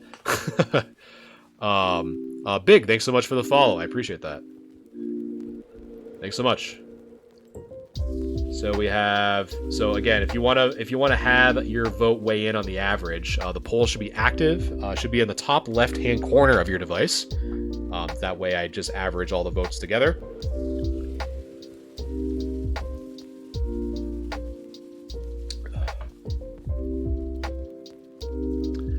Millie's Custom Watches. Thanks so much for the follow. I appreciate that. That's so funny. A Jersey 8 Cali 4. Too funny. Josh, thanks so much for the follow. Awesome, Big. Well, welcome. I'm glad the algorithm steered your way towards us. I appreciate that. Yeah, this is, again, for those of you who are just joining, my name is Galaxia Gaming. I have a small business, just more primarily in Pokemon collecting. I've been grading for quite some time, since like 2017. And what you're watching today is our weekly grade review live streams, which the community submits their cards to be reviewed live every Wednesday for free. And we're doing exactly what you're seeing. We kind of review. I kind of give my kind of 2 cents, just based solely off of my personal experiences, what I like to look for. In addition to some things that can be corrected if done properly, like what I mentioned before, some of these like white dots can be removed with either a microfiber cloth or a Q-tip with some distilled water, stuff like that. And then we kind of just help people who don't want to pay for PSA or just kind of want a second opinion from an outside source that's not biased in any way, to kind of weigh in. So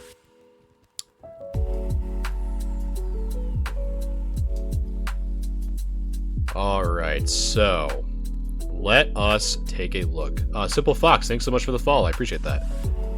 All right, so what do we think? So as I'm looking at this, again, so some of the stuff that I'm seeing, we're seeing some scratches towards that bottom right-hand side on that edge, because these style, right? We got to watch the hollow on that edge. These white specks, again, can probably be removed with a microfiber. So on the head of the Umbreon, also have some by the cheek. We have some like slight micro scratches on the cheek as well as the tail. So as we flip it over, so really when we flip it over, this is where most of the whitening is going to be pretty predominant. So all four corners have some degree of whitening. It's pretty standout-ish. We also have some on the top. The left side has a lot of whitening. The bottom right not only has some whitening, but does have some signs of surface abrasion. In addition, this right side is starting to get a little bit more peeled going towards the center of the card, so it makes it much more predominant. And we do have, again, some dirt that can probably be cleaned with either a microfiber cloth or a Q-tip and some distilled water. But yeah, so I think in the current condition that it's in, I would probably be confident in saying that if we could get rid of like some of the stuff that I said we could probably get rid of, so there's like these dirt blemishes and possibly some of this whitening on the front of the card, I would probably say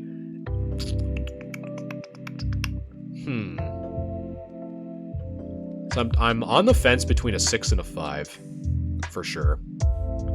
So the question, so normally like a kind of a way to help me out is if I were to sell this card raw, would I say it's light play or moderately play? That's really the big kicker.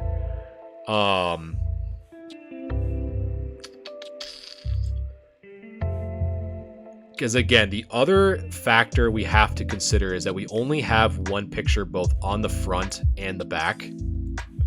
And based off of the hollow on the front, the only scratches that I am seeing from this angle, aside from being on the Umbreon, is this right side, as well as the back. It's right on the fence of 6 or a 5. And normally, like if I struggled this hard between a 6 or a 5, I personally am more conservative and kind of go down 1.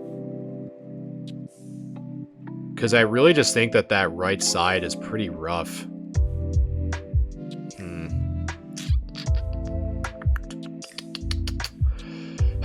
Yeah, I'd say it's really tough. I think if I had more pictures, it'd kind of help me out. But if I'm gonna be conservative, I'd probably say a 5.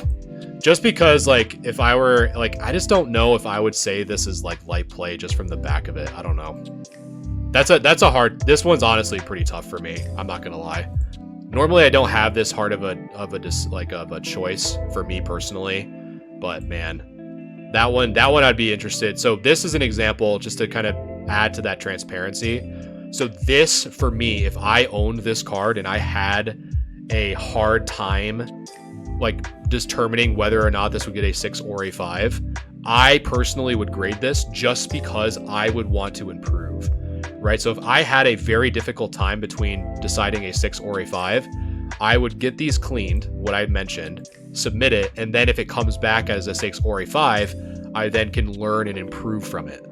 So this for me personally would be a really good learning opportunity for me to submit and see if it would come back as a 5. And if it comes back as a 6, then I can learn from it and update my, my skill set. So as I move, so that was definitely for me personally, that was a tough one. That was definitely a tough one.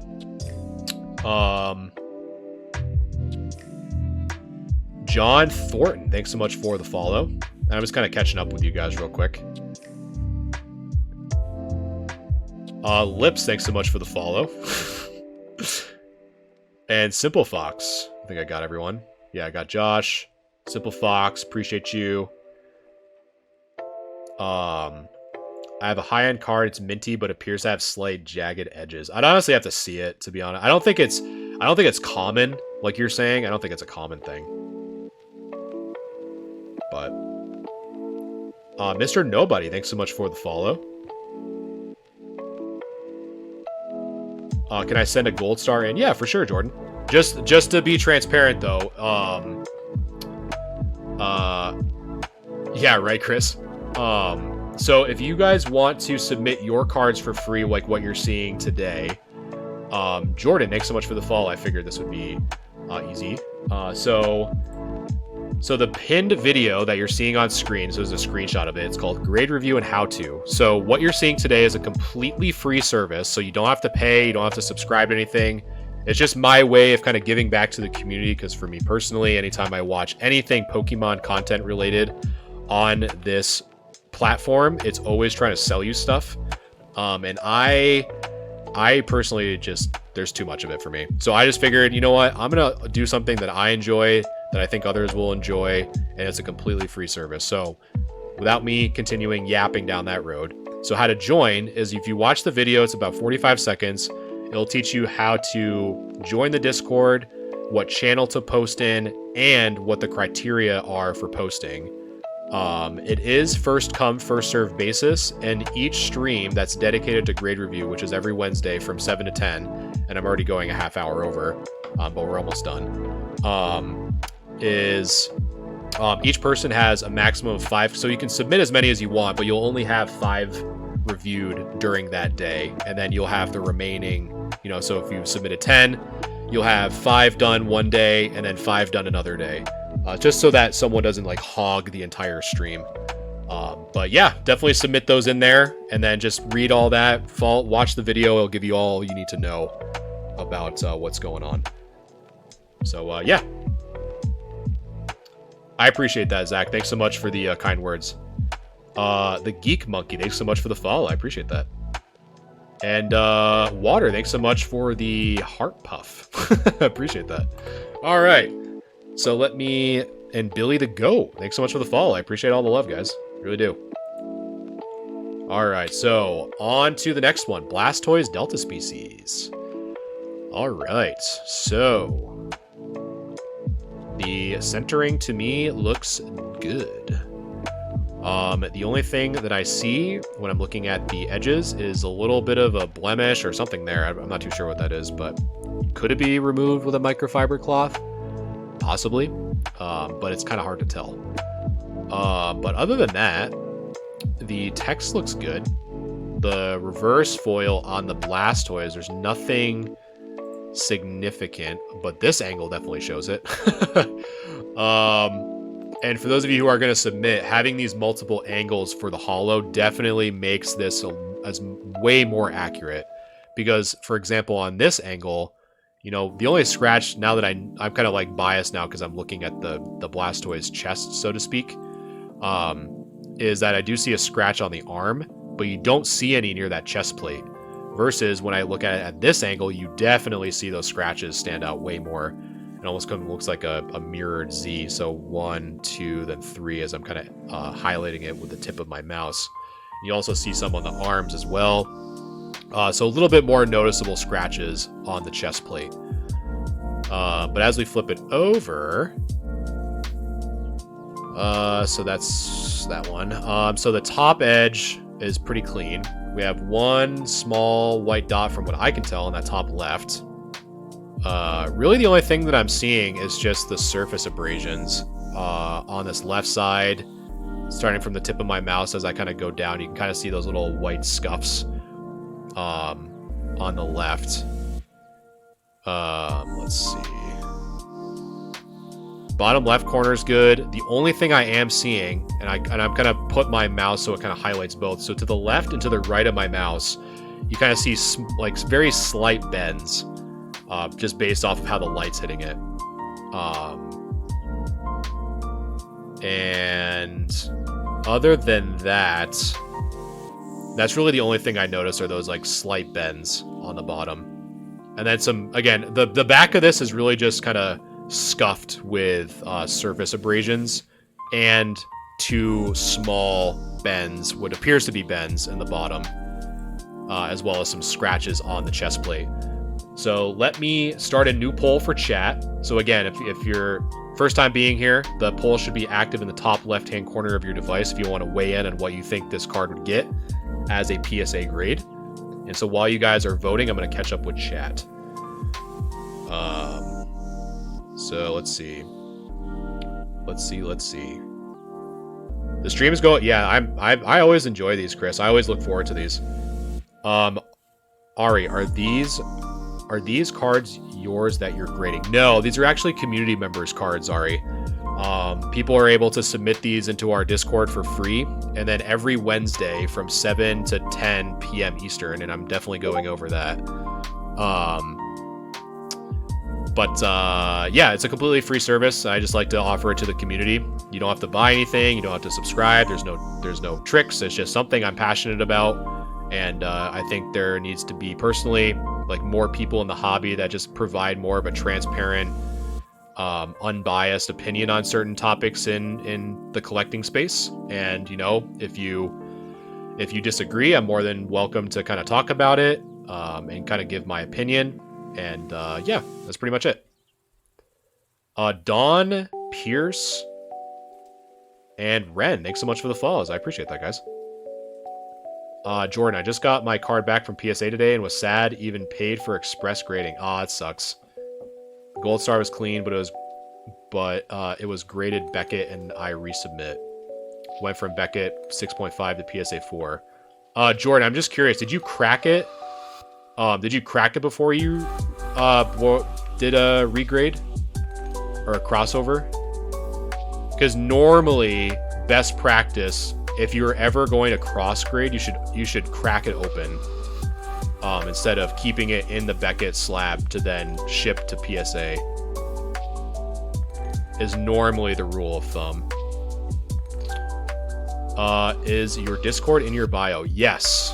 Yes, it is. Yep, and it's also so my website is in my bio, which will link. There's a social section. Will link you to my Discord. But there's also a pinned video with a thumbnail that says grade review and how to. It's about a 45-second video that will give you all the instructions you need. Yeah.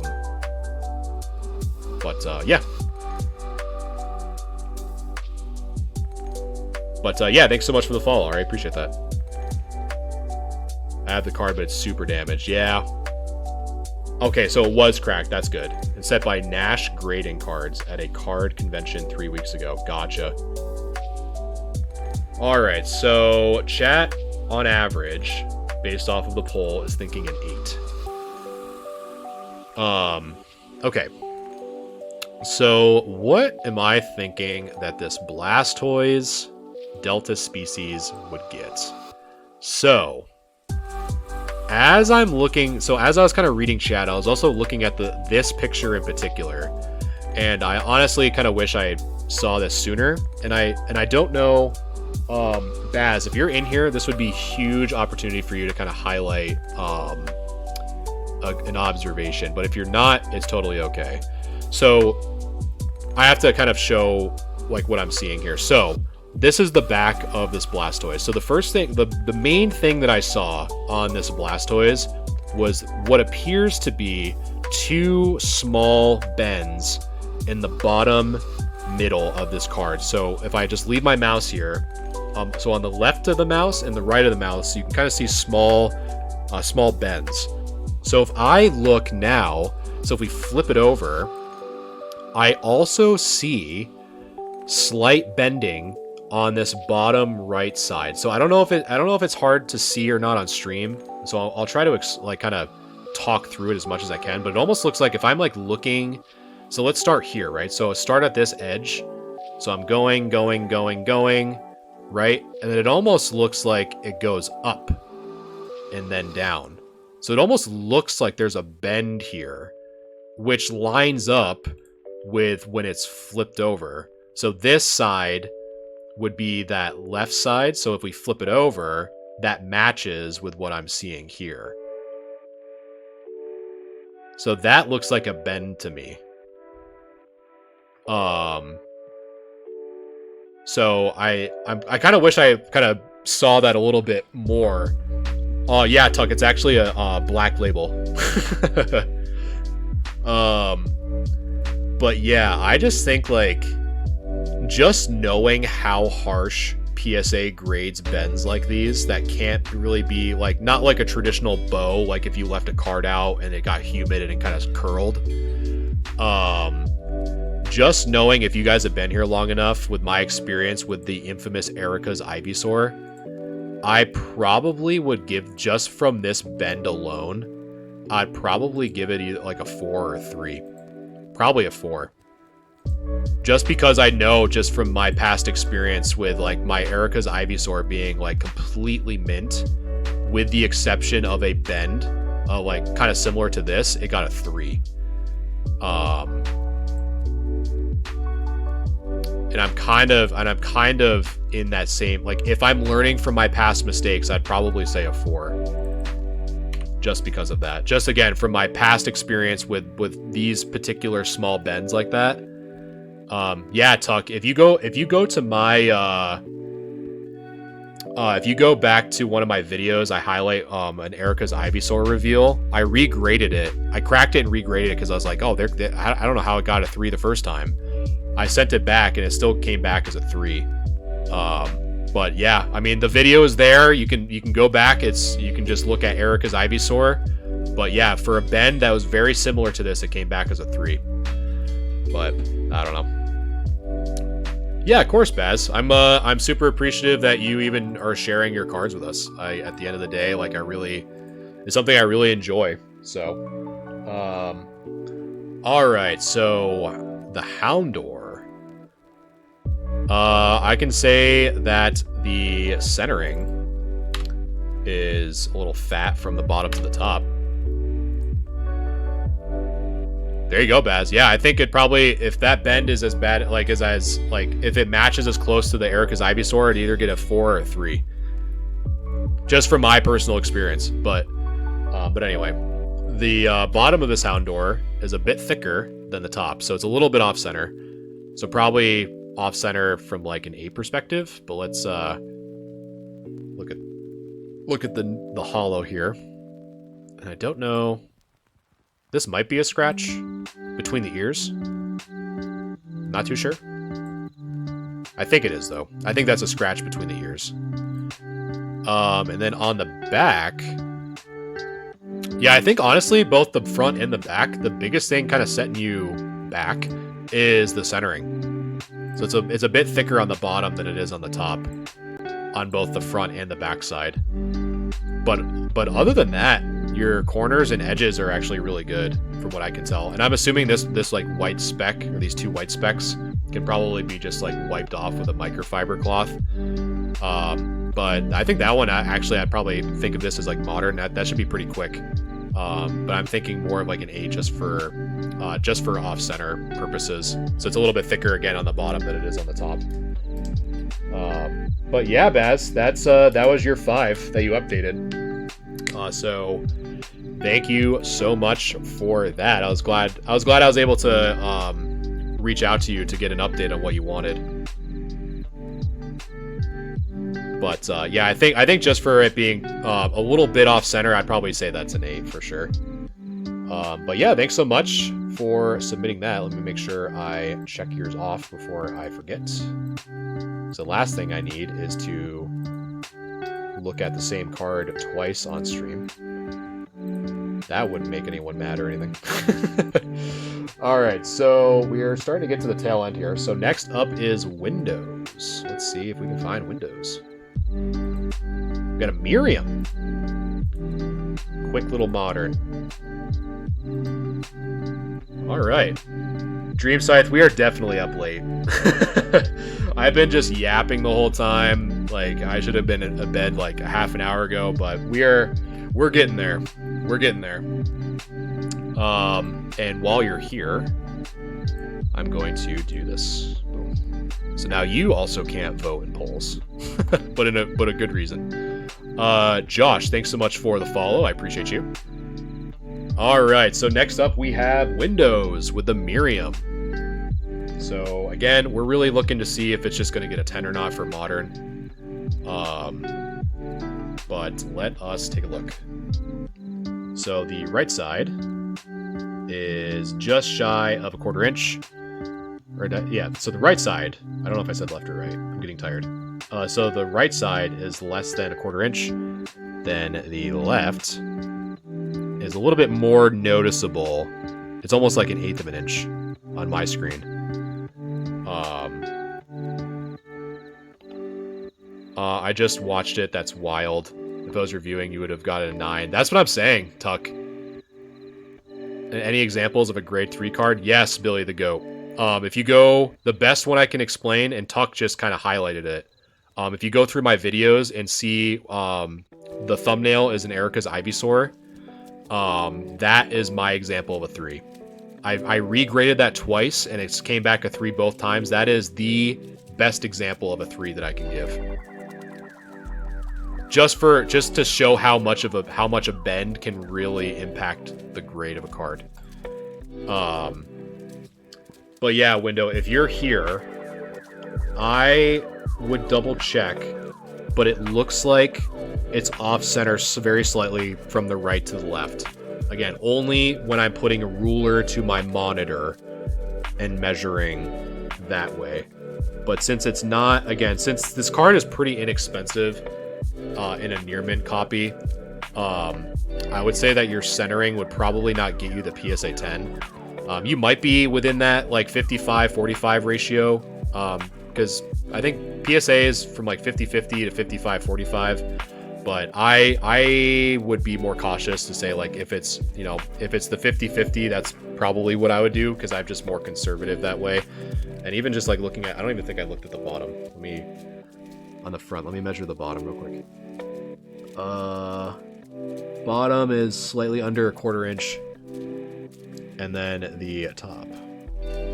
Hold on, I totally did that wrong. Oh yeah.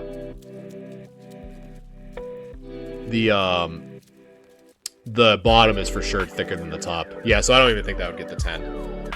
Just measuring it on the monitor. I think that'd probably get the 9. I don't know why. I just like again, like I'm like a half an hour over. But we're cooking with the midnight oil. I got seltzer spilled on me. We're in the true end game, ladies and gentlemen. And we're getting some pretty spicy vendor series cards. If you guys have ever seen a holo, I feel like I always only see non-holo vendor, but this one's cool. Yeah, this one's super cool. Really cool to see someone showcasing and reviewing cards. I appreciate that, Tuck. Yeah, like I said, I figured this was a nice, fun thing to do. Because me personally, I'm just kind of tired and over like the QVC or just like the constant like streams that are just rip and ships or just selling you stuff. Like, I really appreciate those for Pokemon that really kind of stand out and do something different. And I just really wanted to kind of like follow suit to the best that I could. And it's always nice to hear, because like a lot of informational or educational form of content on average doesn't really do so hot, especially on something like TikTok. So anytime I get any good feedback, like likes and shares and follows, really does mean a lot, and it does help me kind of affirm that this is something unique that people are drawn to. So I definitely appreciate the kind words and support. Okay, so the Alakazam. I really like the mirages in the background. That's kind of cool. You can kind of see it with the magnifier. Almost looks like the shiny variant. Do I sell any cards? Yeah. So Paul, what I do is I'm actually going to a convention this Saturday and Sunday as a vendor. And if you guys follow the Discord, I might even do like a surprise stream of me setting up my booth and like doing some like behind the scenes stuff. So definitely follow that if you're not. Yeah, I more sell in person now. I just like the sense of community. Like, I used to sell on eBay like a ton, but But I've really been drawn to in-person conventions. No, it's actually New York. If you're in New York, I can be more detailed, but people are like, oh, I'm in Ohio, or oh, I'm in Oklahoma, or California. It's like, all right. But it's in New York this weekend. Oh, cool. So I am traveling up. So I'm going up to the Saratoga Comic-Con. So that's where I'm going to be this weekend. I figured I'd do the little road trip to get up there. All right. Enough yapping. For me, at least. But I appreciate the support. All right, so the centering is a little bit thicker on the top than I think than it is on the bottom. So we got that going going against us. I'm really surprised I don't see any print lines, honestly. You are correct, Chief. These are Pokemon cards. Let's see. But yeah, nothing. Let's just flip it on over. This is a pretty solid card, I'm not gonna lie to you. Man, yeah, even the centering on the back is not... I mean, the front, the centering on the top to bottom is a little off-center, but the back and front are just really clean overall. Maybe the only thing I see, like if I had to really be picky, we have a little bit of a whitened dot there on towards the bottom middle on the left side, and then maybe some whitened edges, but it might just be from the picture. Bottom off center, yeah, you're thinking from the top down. Yeah, let's see what chat thinks. Let's give her a rip off the old poll, huh? So the poll should be active now. Should be in the top left if you're doing this for the first time. So this is the front of the really cool Alakazam. Super cool. And then, oh, we also have some extra little angles here that I completely forgot about. That's what happens when I start talking and I keep forgetting. But yeah, this even further supports like how clean that hollow is. Like that's super clean. I don't even know, like that's barely I don't even think that's a scratch, to be honest. Man, what a clean card. But I think really the big thing kind of taken back is just the centering, if anything. But I think that's the only thing for me that'd probably be taking this back. Alright, so we got an 8.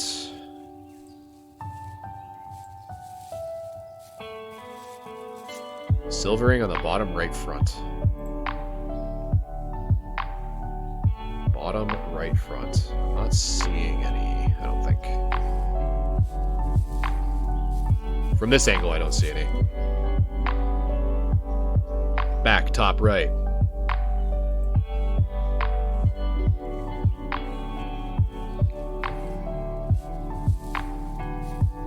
Oh yeah, I don't think that would.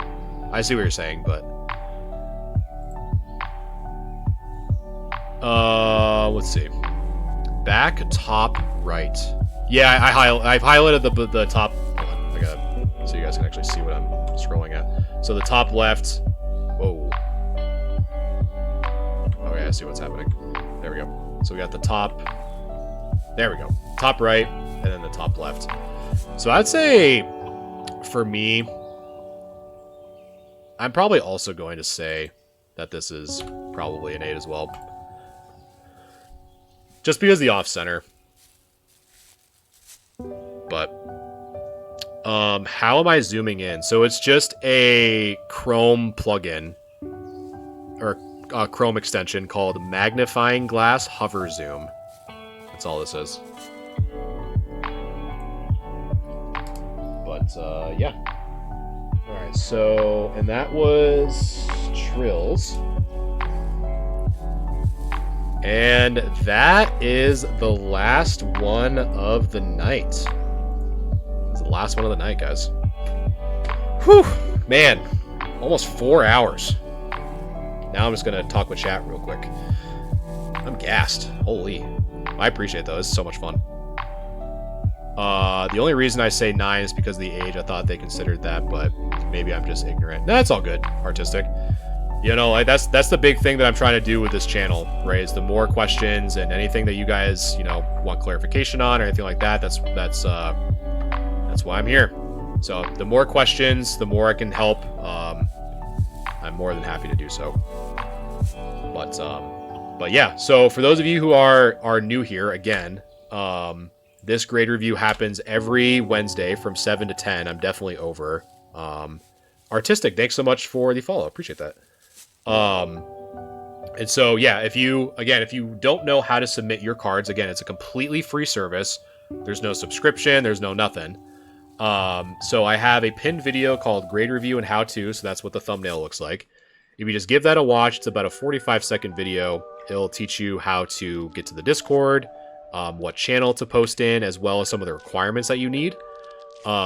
So again, although it is free, it is a first come first serve. So you just have to be patient with me because I'm the only one doing this. I definitely have some people helping me out in both the TikTok and Discord, who have been awesome to keep everything kind of in line. So I definitely appreciate that. But yeah, definitely appreciate you guys joining in there and loving the content, all the support and all the shares and likes and donations.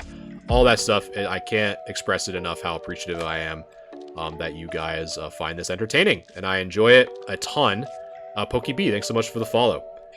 And yeah, so I'm going to start wrapping it up. I'm going to have a little new outro to show my appreciation to those who have been supportive during the stream. And again, if you haven't followed the TikTok, make sure to do so to when I go live next.